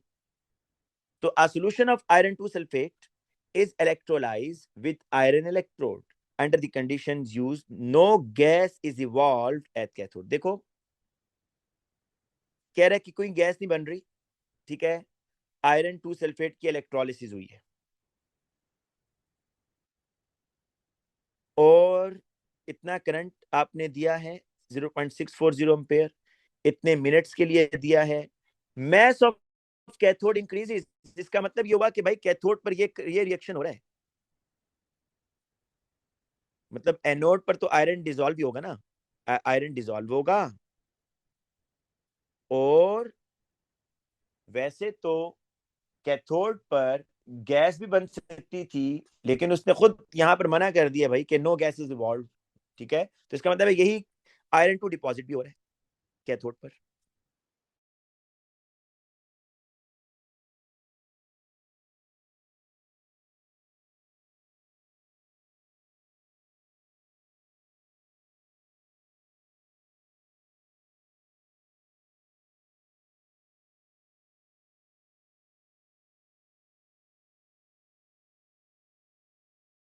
सिक्स फोर जीरो कितने टाइम्स के लिए 17 मिनट्स, कितने सेकंड्स के लिए बेटा इसको 60 कर दो तो आपके पास आंसर आ जाएगा, ठीक है।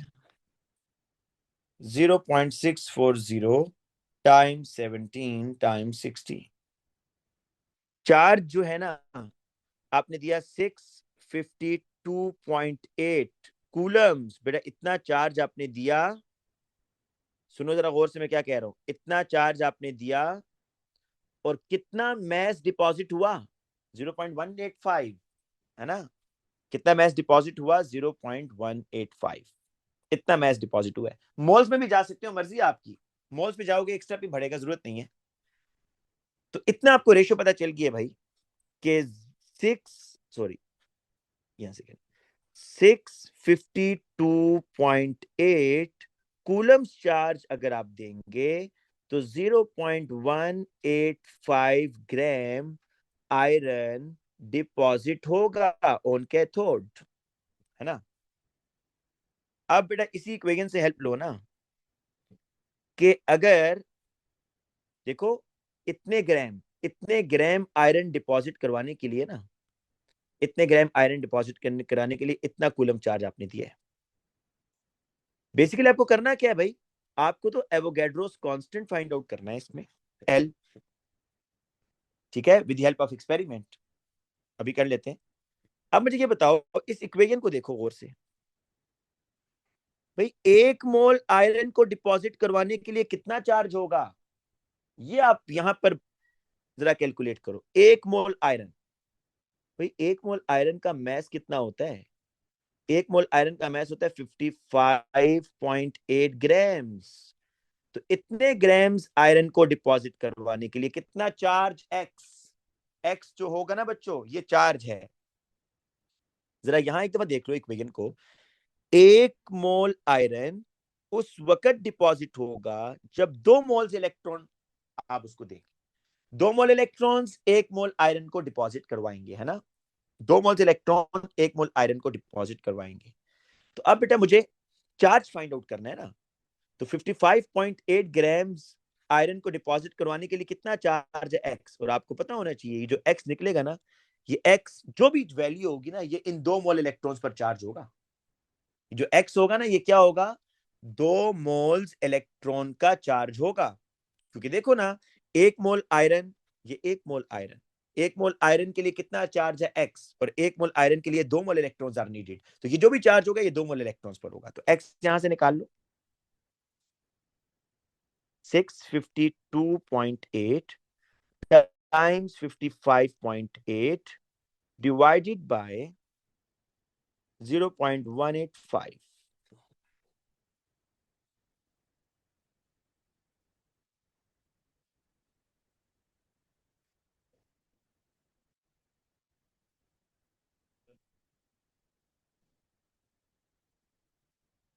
पर ये आंसर आ रहा है आपके पास 196,898.59 coulombs, and this charge is present on 2 moles of electron. देखो ना, ये x इस इलेक्ट्रॉन के इक्वल है। 1 मोल पर क्या होगा? डिवाइडेड बाय 2 कर दो भाई।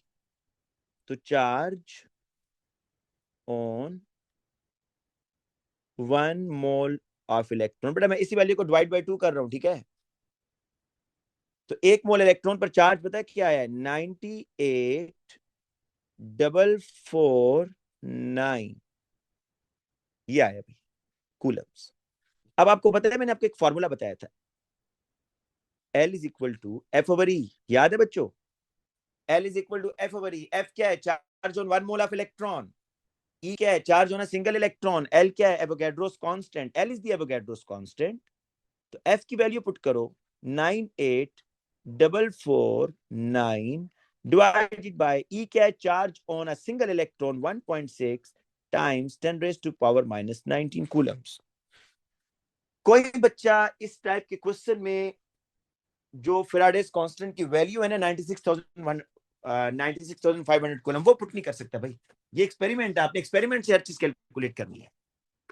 तो अब इसको अगर आप कैलकुलेट कर लो, इसके और भी बहुत सारे मेथड है। 98,449 divided by 1.6 times 10 raise to power -19, ये 6.15 टाइम्स 10 रेज़ टू पावर 23 आ रहा है बच्चों। हाँ, हालांकि मार्क्स स्कीम में उसने किसी और मेथड से किया, मतलब मोल्स ऑफ इलेक्ट्रॉन और स्टेप्स किए हैं, मैंने और किए हैं, लेकिन उसने हमें बाउंड नहीं किया हुआ यहाँ पर भी।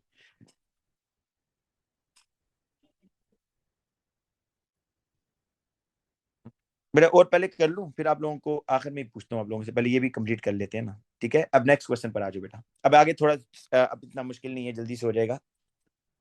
नेक्स्ट क्वेश्चन बच्चा देखो, हाइपोफॉस्फोरस एसिड। एक मिनट बेटा, मैं ग्रुप में जरा मैसेज कर दूं, स्टूडेंट्स जो है ना क्लास का वेट ना करें, उन्होंने भी यही क्लास अटेंड करनी है।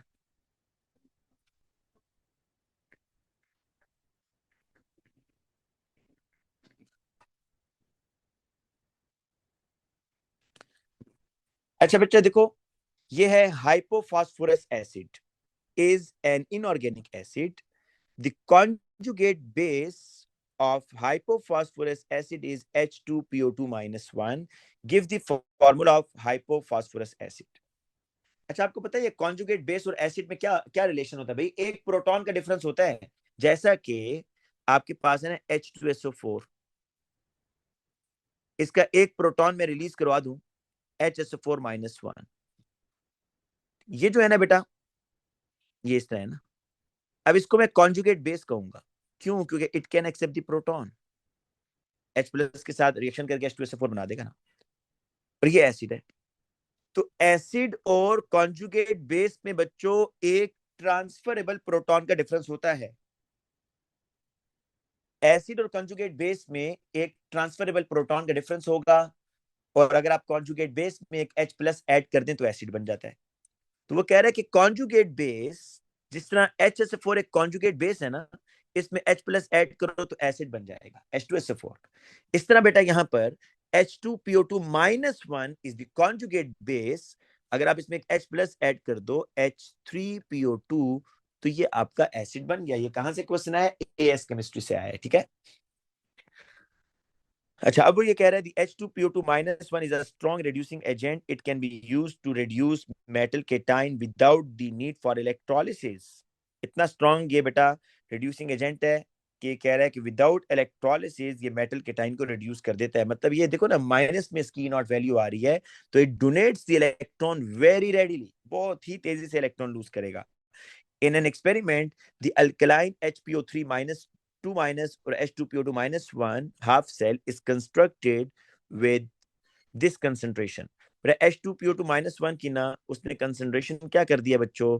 0.05 कर दिया, कम कर दिया है। H2PO2-1 की कंसंट्रेशन कम कर दिया भाई, नॉन स्टैंडर्ड कंडीशन, बाकी सब स्टैंडर्ड कंडीशन पर है। Predict how the E of this half cell differ from its E naught value. बेटा बताओ क्या होगा जी इसकी ई वैल्यू के साथ? -1.57 से बढ़ेगी, कम हो जाएगी। आपने बेटा H2PO2-1 को कम किया, पोजीशन ऑफ इक्विलिब्रियम शिफ्ट होगा towards right hand side, right hand side पे जाएगा। पोजीशन ऑफ इक्विलिब्रियम किधर शिफ्ट होगा? टुवर्ड्स राइट हैंड साइड बच्चों, ठीक है। और जब ये राइट साइड पे जाएगा तो बताओ बेटा क्या हो रहा है, ये रेडिली इलेक्ट्रॉन गेन कर रहा है नहीं कर रहा है? बिल्कुल कर रहा है। अब इसके पास इलेक्ट्रॉन गेन करने की एबिलिटी ज्यादा है, ठीक है ना, it gains the electron more readily. तो लिहाजा ये जो इसकी वैल्यू है ना ई नॉट वाली, ये क्या हो जाएगी भाई? जब कोई स्पीशी इलेक्ट्रॉन रेडिली गेन करता है इलेक्ट्रॉन, तो उसकी ई नॉट वैल्यू पॉजिटिव हो जाती है या लेस नेगेटिव? तो ये बेटा क्या हो जाएगी? लेस नेगेटिव हो जाएगी, क्योंकि अब ये इलेक्ट्रॉन गेन करना शुरू कर दिए। जितनी रिडक्शन की एबिलिटी बढ़ती है ना, ई नॉट वैल्यू उतनी ज्यादा पॉजिटिव होना शुरू हो जाती है। तो ये लेस नेगेटिव होगा, क्योंकि लेस नेगेटिव हो जाएगी। और आप दूसरी बात ये लिखोगे, position of equilibrium shift, position of equilibrium shift towards right hand side. अच्छा स्टूडेंट नेक्स्ट क्वेश्चन पर आओ। कह रहा है जी क्रोमियम 3 एंड क्रोमियम, मतलब मेटल मेटल आइन है, metal metal ion, chromium 3 / chromium half cell has a standard electrode potential of -0.74 volt और electrochemical cell consist of alkaline HPO3 2 minus और H2PO2 minus 1 half cell and chromium 3 half cell, calculate the cell potential. बहुत simple, इसकी सिर्फ आपने बेटा हाँ ई not values दी होंगी ऊपर, चेक कर लेते हैं वहां से बेटा। क्रोमियम 3 और H2PO2 माइनस 1 दी हुई है, नहीं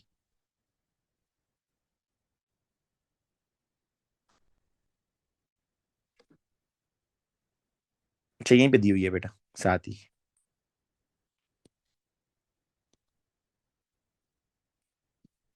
देखो ये क्रोमियम की है, क्रोमियम 3 प्लस 3 इलेक्ट्रॉन्स गेन करके क्या बना रहा है क्रोमियम माइनस 0.74 वोल्ट, और इसके ऊपर दी हुई है भाई, इसके ना यहाँ दी हुई है इस क्वेश्चन में, ये देखो ये तो HPO3 2 माइनस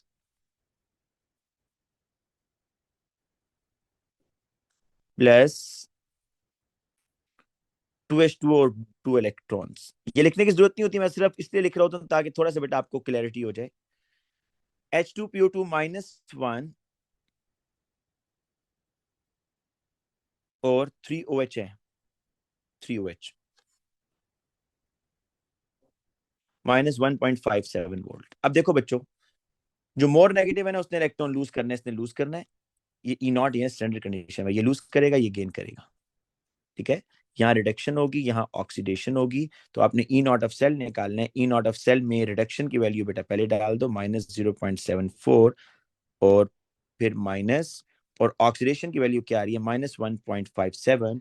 तो बेसिकली आपने क्या करना है 1.57 में से माइनस कर दो 0.74, तो आपके पास आंसर आ जाएगा 0.83, 0.83 बेटा प्लस में, ठीक है। Complete the diagram in the figure 2.1 to show how the standard electrode potential of chromium 3 and chromium half cell can be measured relatively to that of standard hydrogen electrode. Identify the chemical condition and relative species of the apparatus. बहुत आसान है भाई, simple, 3 marks free के हैं। आपने chromium 3 और chromium का जो हाफ सेल है ना इसका इलेक्ट्रोड पोटेंशियल मेजर करना था, तो जाहिर बात है वो बेटा आप स्टैंडर्ड हाइड्रोजन इलेक्ट्रोड से मेजर करते हो ना, तो ये हाइड्रोजन, ये प्लेटिनम, ये आपके पास H+ जिसकी कंसंट्रेशन है 1 मोल पर क्यूबिक डेसीमीटर। यहाँ पर बेटा आप वोल्ट मीटर लगाओगे। दूसरा कह रहा है क्रोमियम 3 एंड क्रोमियम है, तो मेटल मेटल आयन है, ये आपके पास क्रोमियम आ गया, ये आपके पास क्रोमियम 3 है एक्वस, इसकी कंसंट्रेशन है बच्चों 1 mole per cubic decimetre. Salt bridge को भी आपने पूरा करना है, इनकम्प्लीट है लेबल भी कर देंगे, दिस इज सॉल्ट ब्रिज। और अब आपने बेटा बता देना है पॉजिटिव इलेक्ट्रोड कौन सा है, इलेक्ट्रॉन का फ्लो। तो देखो क्रोमियम 3 और क्रोमियम का जो है ना वो माइनस में आ रहा है भाई, ठीक है ना, तो ये आपका नेगेटिव टर्मिनल होगा। हाइड्रोजन का 0.00 वोल्ट है, वो पॉजिटिव टर्मिनल है, तो इलेक्ट्रॉन का फ्लो ये होगा भाई, इलेक्ट्रॉन का फ्लो होगा फ्रॉम क्रोमियम। अब मैं क्रोमियम इसलिए लिख रहा हूं क्योंकि chromium is losing the electron, तो अब ये होगा भाई कि flow of electron anti clockwise, flow of electron क्या एंटी क्लॉकवाइज है बच्चों। नेक्स्ट देखो,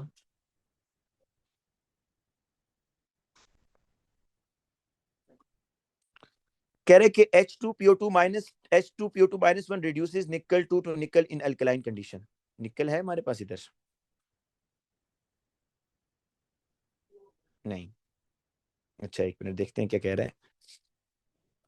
use the equation 1 to construct the ionic equation for this reaction. अच्छा बेटा उसने बताया हुआ है ना, वो उसने बता दिया कि निकल 2 को रिड्यूस कर रहा है भाई, इसका मतलब है कि निकल 2 की वैल्यू जो है ना वो पॉजिटिव है as compare to H2PO2 minus 1, क्योंकि H2PO2 माइनस 1 इलेक्ट्रॉन लूज कर रहा है और निकल 2 इलेक्ट्रॉन गेन कर रहा है। तो निकल 2 की ये इक्वेशन पहले लिख लो, चाहे आपको ई नॉट नहीं पता वो उसकी जरूरत नहीं है, उसने ई नॉट ऑफ सेल तो नहीं कहा ना निकालो, लेकिन वो कह रहा है कि निकल 2 निकल में जा रहा है, ये है भाई। तो फिर जो H2PO2 minus 1 it is losing the electron, उसने आपको ऊपर बताया हुआ है कि जो H2PO2 माइनस 1 है ना, ये देखिए स्टार्ट में उसने बताया था कि H2PO2 minus 1 is a very strong reducing agent, it can be used to reduce the metal cation without the need of electrolysis. ये मेटल केटाइन को इलेक्ट्रोलिसिस के बगैर मेटल में कन्वर्ट कर देता है। ठीक है बेटा, तो अब आपने इसकी सिर्फ इक्वेशन लिखनी है। तो कौन सी इक्वेशन फ्लिप होगी भाई? ये ऑक्सीडेशन वाली इक्वेशन फ्लिप कर दो बस। तो अब आपके पास ये बनेगी H2PO2 1 minus 3OH, it gives HPO3 2 minus 2H2O plus 2 electron। निकल वाली इक्वेशन बेटा यहाँ लिख दो, निकल 2 plus 2 electrons, it gives निकल। दोनों को बेटा आपने कंबाइन करके लिखना है, इलेक्ट्रॉन्स इलेक्ट्रॉन से कैंसिल कर दो। H2PO2 1 minus निकल 2 plus 3OH minus HPO3 2 minus 2H2O, ये होगा भाई, और साथ में निकल सॉरी। ठीक है बेटा, ये इक्वेशन अगर ये लिखा है तो अपने आप को मार्क्स दे दो। नेक्स्ट क्वेश्चन बच्चों, इस तरह के क्वेश्चन थोड़े ट्रिकी होते हैं जिसमें उसने काफी डाटा आपको दिया होता है। ठीक है, इसमें आपको समझ नहीं आ रही होती कौन सी इक्वेशन सिलेक्ट करनी है।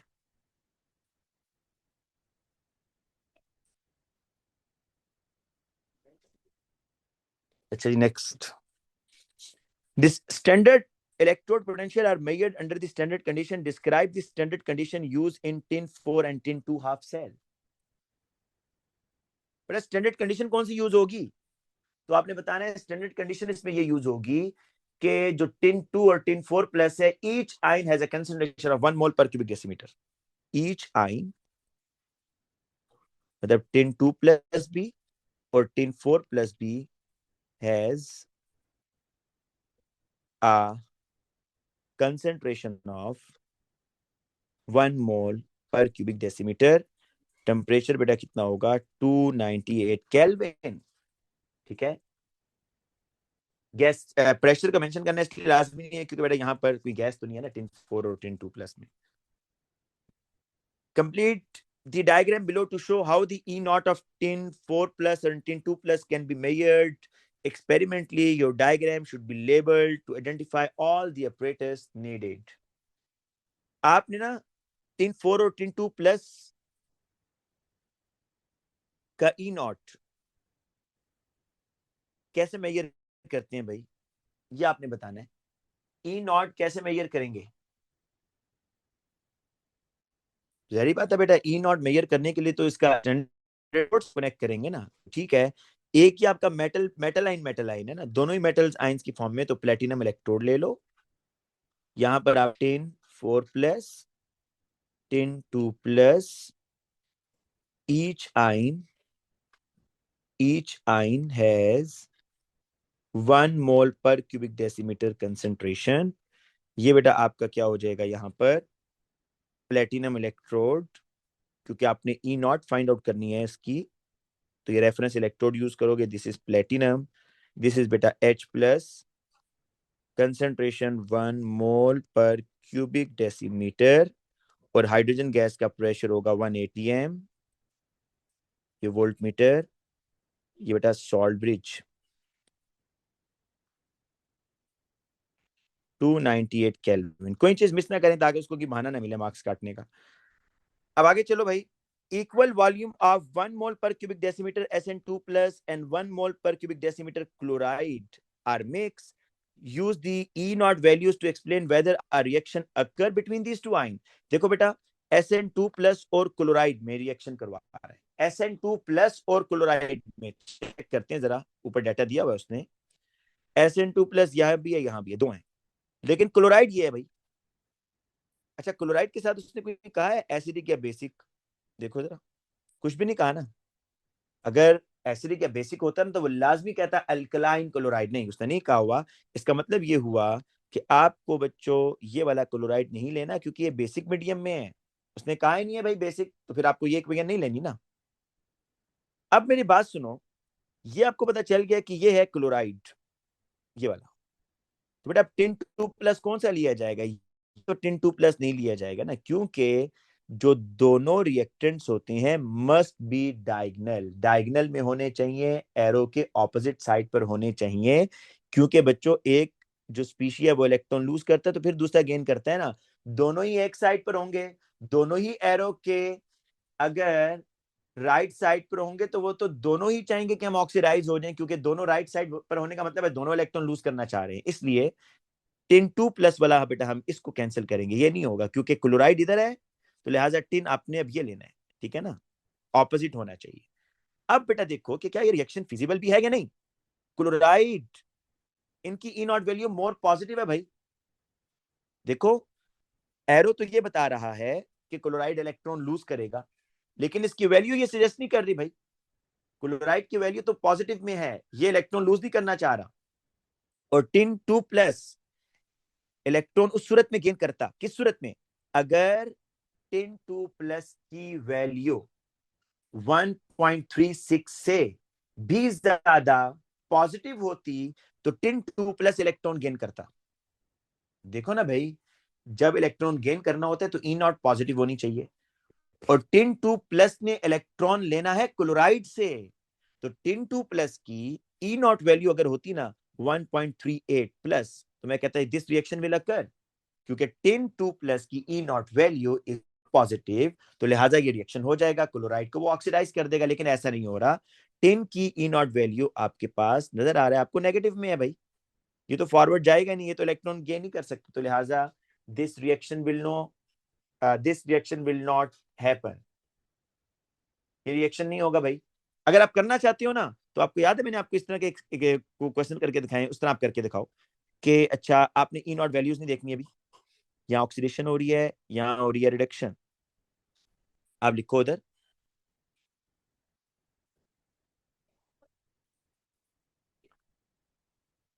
हाँ अब लिखो E naught of cell is equal to E naught of reduction minus E naught of oxidation. Reduction किस में हो रही है बच्चों, 3 में, इसकी वैल्यू लिखो -0.14। याद है ना मैं आपको एक क्वेश्चन करवाता था, इसमें कहता था कि draw the arrows on the basis of question statement, याद है ये बात, तो यहाँ वही काम हो रहा है बस। और ऑक्सीडेशन किस में हो रही है बच्चों, क्लोराइड वाले में, इसकी ई नॉट वैल्यू +1.36। पर ये जब ब्रैकेट ओपन होगी तो दोनों माइनस में आ जाएंगे, आपका नेट आंसर जो है ना वो माइनस में आ रहा है, आपका नेट आंसर आ रहा है E naught of cell is equal to -1.5 volt. आपको याद है मैंने कहा था कि voltage is negative, reaction will not occur, है ना, ये वही लिखेंगे आप, voltage is negative, reaction will not happen. अच्छा बेटा अब नेक्स्ट क्वेश्चन, कितने रह गए भाई, ये तो टेस्ट ही खत्म नहीं हो रहा हमारे लिए। अच्छा अब नेक्स्ट क्वेश्चन ये कह रहा है बच्चों कि equal volume of 1 mole per cubic decimetre 10 2+ and acidified 1 mole per cubic decimetre VO2+ are mixed, write an equation for the reaction that takes place in the resulting mixture। बेटा उसने 10 2+ का और VO2+ का रिएक्शन करवाना है, देखते हैं होता भी है या नहीं। 10 2+ याद रखना है, SN2+ और VO2+ का दोनों ऑपोजिट होने चाहिए, VO2+। बेटा एक VO2+ ये है, 10 2+ ये है, 10 2+ ये है, जरा मार्क करते रहो जहां जहां आपको नजर आ रही। अच्छा ऑपोजिट इंटरेक्शन होने चाहिए, ठीक है बेटा। अब देखो 10 2+ ये इनकी वैल्यूज हैं, जरा पहले दोनों की वैल्यूज देख लो ना, आपको इनकी नेचर समझ आ जाएगी कि इन दोनों की नेचर क्या है। 10 2+ की क्या नेचर है, मतलब वैल्यूज, पहले मैं ये चाह रहा हूं आप सिर्फ 10 2 की दोनों की वैल्यूज को देखो और इन दोनों की वैल्यूज को देखो, तो वेनेडियम की वैल्यूज को देखकर आपको क्या नजर आ रहा है, ये इलेक्ट्रॉन गेन करना चाहता है ना, ये एक अच्छा ऑक्सीडाइजिंग एजेंट लग रहा है, इट गेन्स द इलेक्ट्रॉन क्योंकि ई नॉट वैल्यूज की पॉजिटिव है। और 10 की वैल्यूज देखकर आपको लग रहा है भाई कि ये क्या करें, इलेक्ट्रॉन 10 2 क्या करेंगे, इलेक्ट्रॉन लूज करेंगे। तो बेटा अगर मैं इस तरह कर लूं, आपने रिएक्शन देखना इनका हो सकता है या नहीं हो सकता, अगर मैं ऐसे करूं, मुझे ये बेस्ट कॉम्बिनेशन लग रहा है, क्योंकि देखो VO2+, सॉरी ये VO2+ ये लूंगा और 10 2+ ये लूंगा, ये देखो इसलिए कि VO2+ की ई नॉट वैल्यू बहुत ज्यादा पॉजिटिव में है ना, तो it gains the electron, electron gain करेगा। और टिन 2 प्लस की ई नॉट वैल्यू लेस पॉजिटिव है एज कंपेयर टू वेनेडियम, तो इट लूजेस द इलेक्ट्रॉन, है ना बच्चों, ये हो सकता है ना रिएक्शन। तो दोनों को जरा हम कंबाइन करके लिख लेते हैं। ये तो बेटा आपने फ्लिप नहीं करनी, बस ऊपर वो वाली फ्लिप करनी है। अभी आपके ज़हन में अगर आ रहा है दूसरी क्यों नहीं की, उसको भी देख लेते हैं, पहले ये तो लिखे ना जो रिएक्शन हो रहा है, क्योंकि उसने कहा है भाई कि write an equation for the reaction that takes place in the resulting mixture. तो VO2 प्लस 2H प्लस, इसको ऐसे लिखते हैं VO2 plus 2H plus electron, it gives VO2 plus water, नहीं हमने गलत लिखा है, ये आ रहा है VO2 प्लस 1 है, सॉरी भाई हमने इक्वेशन गलत दिया बेटा, ये है VO, ये देखो ये VO2 प्लस है, VO2 प्लस ये है एक, इसको देखते हैं। एक मिनट आपने दोबारा वर्किंग करनी होगी बच्चों। एक VO2 प्लस है और एक SN2 प्लस है, पहले इन दोनों का देख लेते हैं बेटा। VO2 plus is more positive than this ना, इलेक्ट्रॉन गेन करेगा और टिन इलेक्ट्रॉन लूज करेगा, बिल्कुल ठीक है, यहीं पे लिख लेते हैं बेटा, यहां लिख लेते हैं VO2 plus 2H plus less electron V3 plus n water. और दूसरा बेटा इसको एक फ्लिप कर दो ना टिन वाली को, SN2 plus, it gives SN4 plus और 2 इलेक्ट्रॉन। अच्छा पूरी क्वेश्चन को 2 से मल्टीप्लाई करना होगा ऊपर वाली को,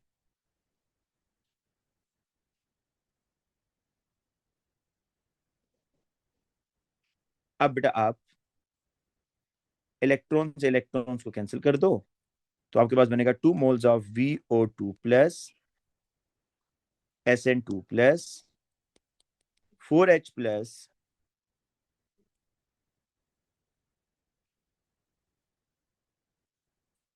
जी बेटा मैं जरा चेक कर लेता हूँ एक दफा, SN2 plus moles of VO2 plus 4H plus 2 V3 plus SN4 plus water, ठीक है बेटा ये बिल्कुल यही इक्वेशन, ठीक है आप चेक कर लीजिएगा मार्क्स स्कीम से। अच्छा बेटा ये हमने लिखा है अभी।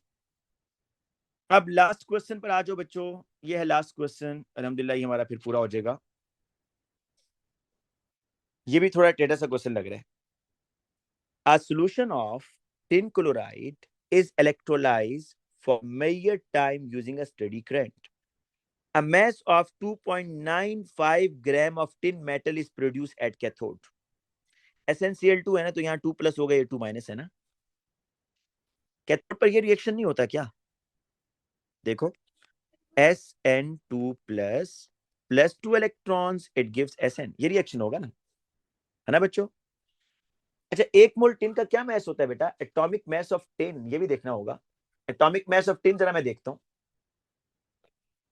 एक minute, atomic mass of tin 118.7, तो बेटा यहां से ये समझ आ रही है कि 118.7 ग्राम्स टिन को डिपॉजिट करवाने के लिए you need 2 moles of electron भाई, है ना, ठीक है। अब बेटा आगे चलते हैं, क्या कह रहा है ये, वो यहां पर कह रहा है कि a mass of 0.95 gram of tin is produced at the cathode. 2.95 gram tin deposit किया आपने, 1187 ग्राम टिन के लिए 2 मोल इलेक्ट्रॉन है ना, और 2.95 ग्राम टिन के लिए कितना होगा वो हम पहले कह रहे हैं, आगे क्वेश्चन कंप्लीट करते हैं। एल्यूमिनियम ऑक्साइड इज अच्छा कह रहा है कि जितना करंट जितने टाइम के लिए आपने टिन को दिया था ना इतने ग्राम डिपॉजिट करवाने के लिए, उतना ही करंट उतने ही टाइम के लिए आपने एल्यूमिनियम को भी दिया है। बताओ कि एल्यूमिनियम कितना मैस एल्यूमिनियम का डिपॉजिट होगा। ये बात फिर सुन लो बेटा, वो ये कह रहा है कि आपने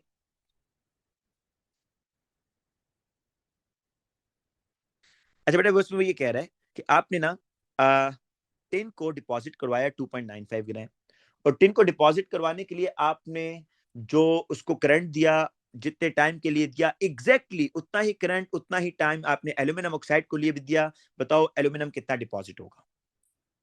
ठीक है, तो बेटा मैंने ये किया है कि पहले इक्वेशन बनाई टिन की, मुझे पता चल गया कि 118, ये 118 कहां से आया भाई, ये 1 मोल टिन का मैस है, 1 मोल टिन का मैस है ये, दिस इज द AR। तो 2.95 ग्राम टिन के लिए कितने मोल्स ऑफ इलेक्ट्रॉन होंगे, यहां से मोल्स ऑफ इलेक्ट्रॉन निकालो। ठीक है, अब आप यहां से x निकाल लो, x is equal to 2.95 times 2 divided by 118.7, 0.0497 moles of electron। ये बेटा आगे, these are the moles of electrons which are needed to deposit 2.95 grams of tin। बेटा इनके ऊपर चार्ज भी निकाल लो ना, ताकि ये काम आसान हो जाए हमारा। 1 मोल इलेक्ट्रॉन जो होता है ना बच्चों, 1 मोल इलेक्ट्रॉन, उस पर कितना चार्ज आता है भाई, 1 मोल इलेक्ट्रॉन पर चार्ज होता है 96,500 कूलम। तो इतने मोल इलेक्ट्रॉन पर कितना होगा, 0.0497 मोल्स इलेक्ट्रॉन पर कितना चार्ज होगा, x। तो यहां से बच्चों आपने x निकालना है, तो 0.0497 टाइम्स 96,500। या आ रहा है बेटा आपके पास चार्ज, अभी समझाता हूं दोबारा, 4796.5 कूलम्स। बच्चों इतना चार्ज आपने दिया टिन को डिपॉजिट करवाने के लिए। आप कहेंगे भाई ये Q is equal to IT से क्यों नहीं निकाला, तो बेटा उसने नहीं दिया था ना करंट और टाइम, करंट और टाइम दिया ही नहीं था। तो हमने क्या किया, एक और टेक्निक यूज की, हमने इक्वेशन लिखी, इक्वेशन लिखकर उसमें रेशियो बनाई टिन और moles, number of moles of electron में क्या थी, 1 मोल टिन का मैस है 118.7 ग्राम, उसके लिए 2 मोल इलेक्ट्रॉन चाहिए। अच्छा ये उसने मेहरबानी की कि हमें बता दिया कि इतना टिन डिपॉजिट हुआ है, तो इतने टिन के लिए कितने मोल्स इलेक्ट्रॉन, x वहां से आपके पास मोल्स ऑफ इलेक्ट्रॉन आ गए। फिर आपने क्योंकि चार्ज निकालना है, आपको 1 मोल इलेक्ट्रॉन का चार्ज पता है 96,500, तो इतने मोल इलेक्ट्रॉन पर कितना चार्ज होगा, x, आपने चार्ज बेटा निकाल दिया। अब आपको ये पता है कि इतना चार्ज आपने एल्यूमिनियम को दिया है बेटा, इतना चार्ज आपने दिया एल्यूमिनियम के लिए। अब आप से वो कह रहा है कि एल्यूमिनियम का कितना मैस डिपॉजिट होगा, तो उसकी इक्वेशन बनाओ, Al3 plus 3 electrons, it gives aluminium. भाई ये इक्वेशन बता रही है कि 27, 1 मोल एल्यूमिनियम का मैस होता है 27 ग्राम, तो 3 मोल ऑफ इलेक्ट्रॉन्स और 27 ग्राम ऑफ एल्यूमिनियम डिपॉजिट हो रहा है। ठीक है, ठीक है बेटा। अच्छा ये 3 मोल इलेक्ट्रॉन का चार्ज कितना होता है भाई, 3 मोल इलेक्ट्रॉन का चार्ज, अब मैं इसको जरा दोबारा लिखता हूँ ना, 27 ग्राम्स एल्यूमिनियम को डिपॉजिट करवाने के लिए 3 टाइम्स 96,500 कूलम्स, क्योंकि 1 मोल इलेक्ट्रॉन का चार्ज होता है ना 96,500, तो मोल इलेक्ट्रॉन का ये चार्ज है। तो अब देखो जरा रेशियो समझने की कोशिश करो कि इतना चार्ज जो होगा ना, इतना चार्ज वो 27 ग्राम एल्यूमिनियम डिपॉजिट करेगा। आपने तो सेम चार्ज दिया है ना, जितना चार्ज टिन के लिए था उतना ही तो दिया आपने, सेम चार्ज। बेटा यही चार्ज है कितना, 4796.5 कूलम्स चार्ज कितने ग्राम एल्यूमिनियम को डिपॉजिट करेगा, x। तो यहां से x निकाल लो, 27 times 4796.5 divided by 3 times 96,500 coulomb, तो you will get the answer बेटा।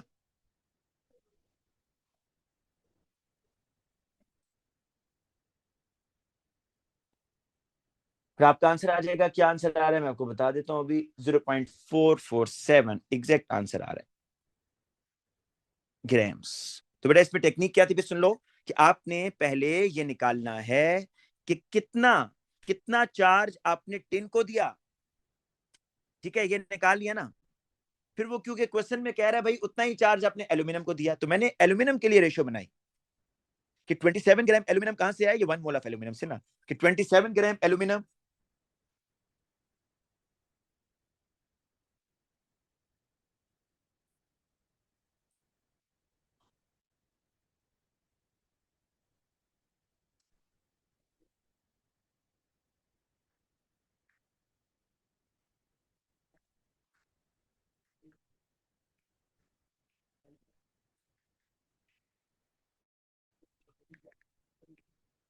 अच्छा बेटा अब आपने ये जो है ना हमारा अल्हम्दुलिल्लाह पूरा हो गया है।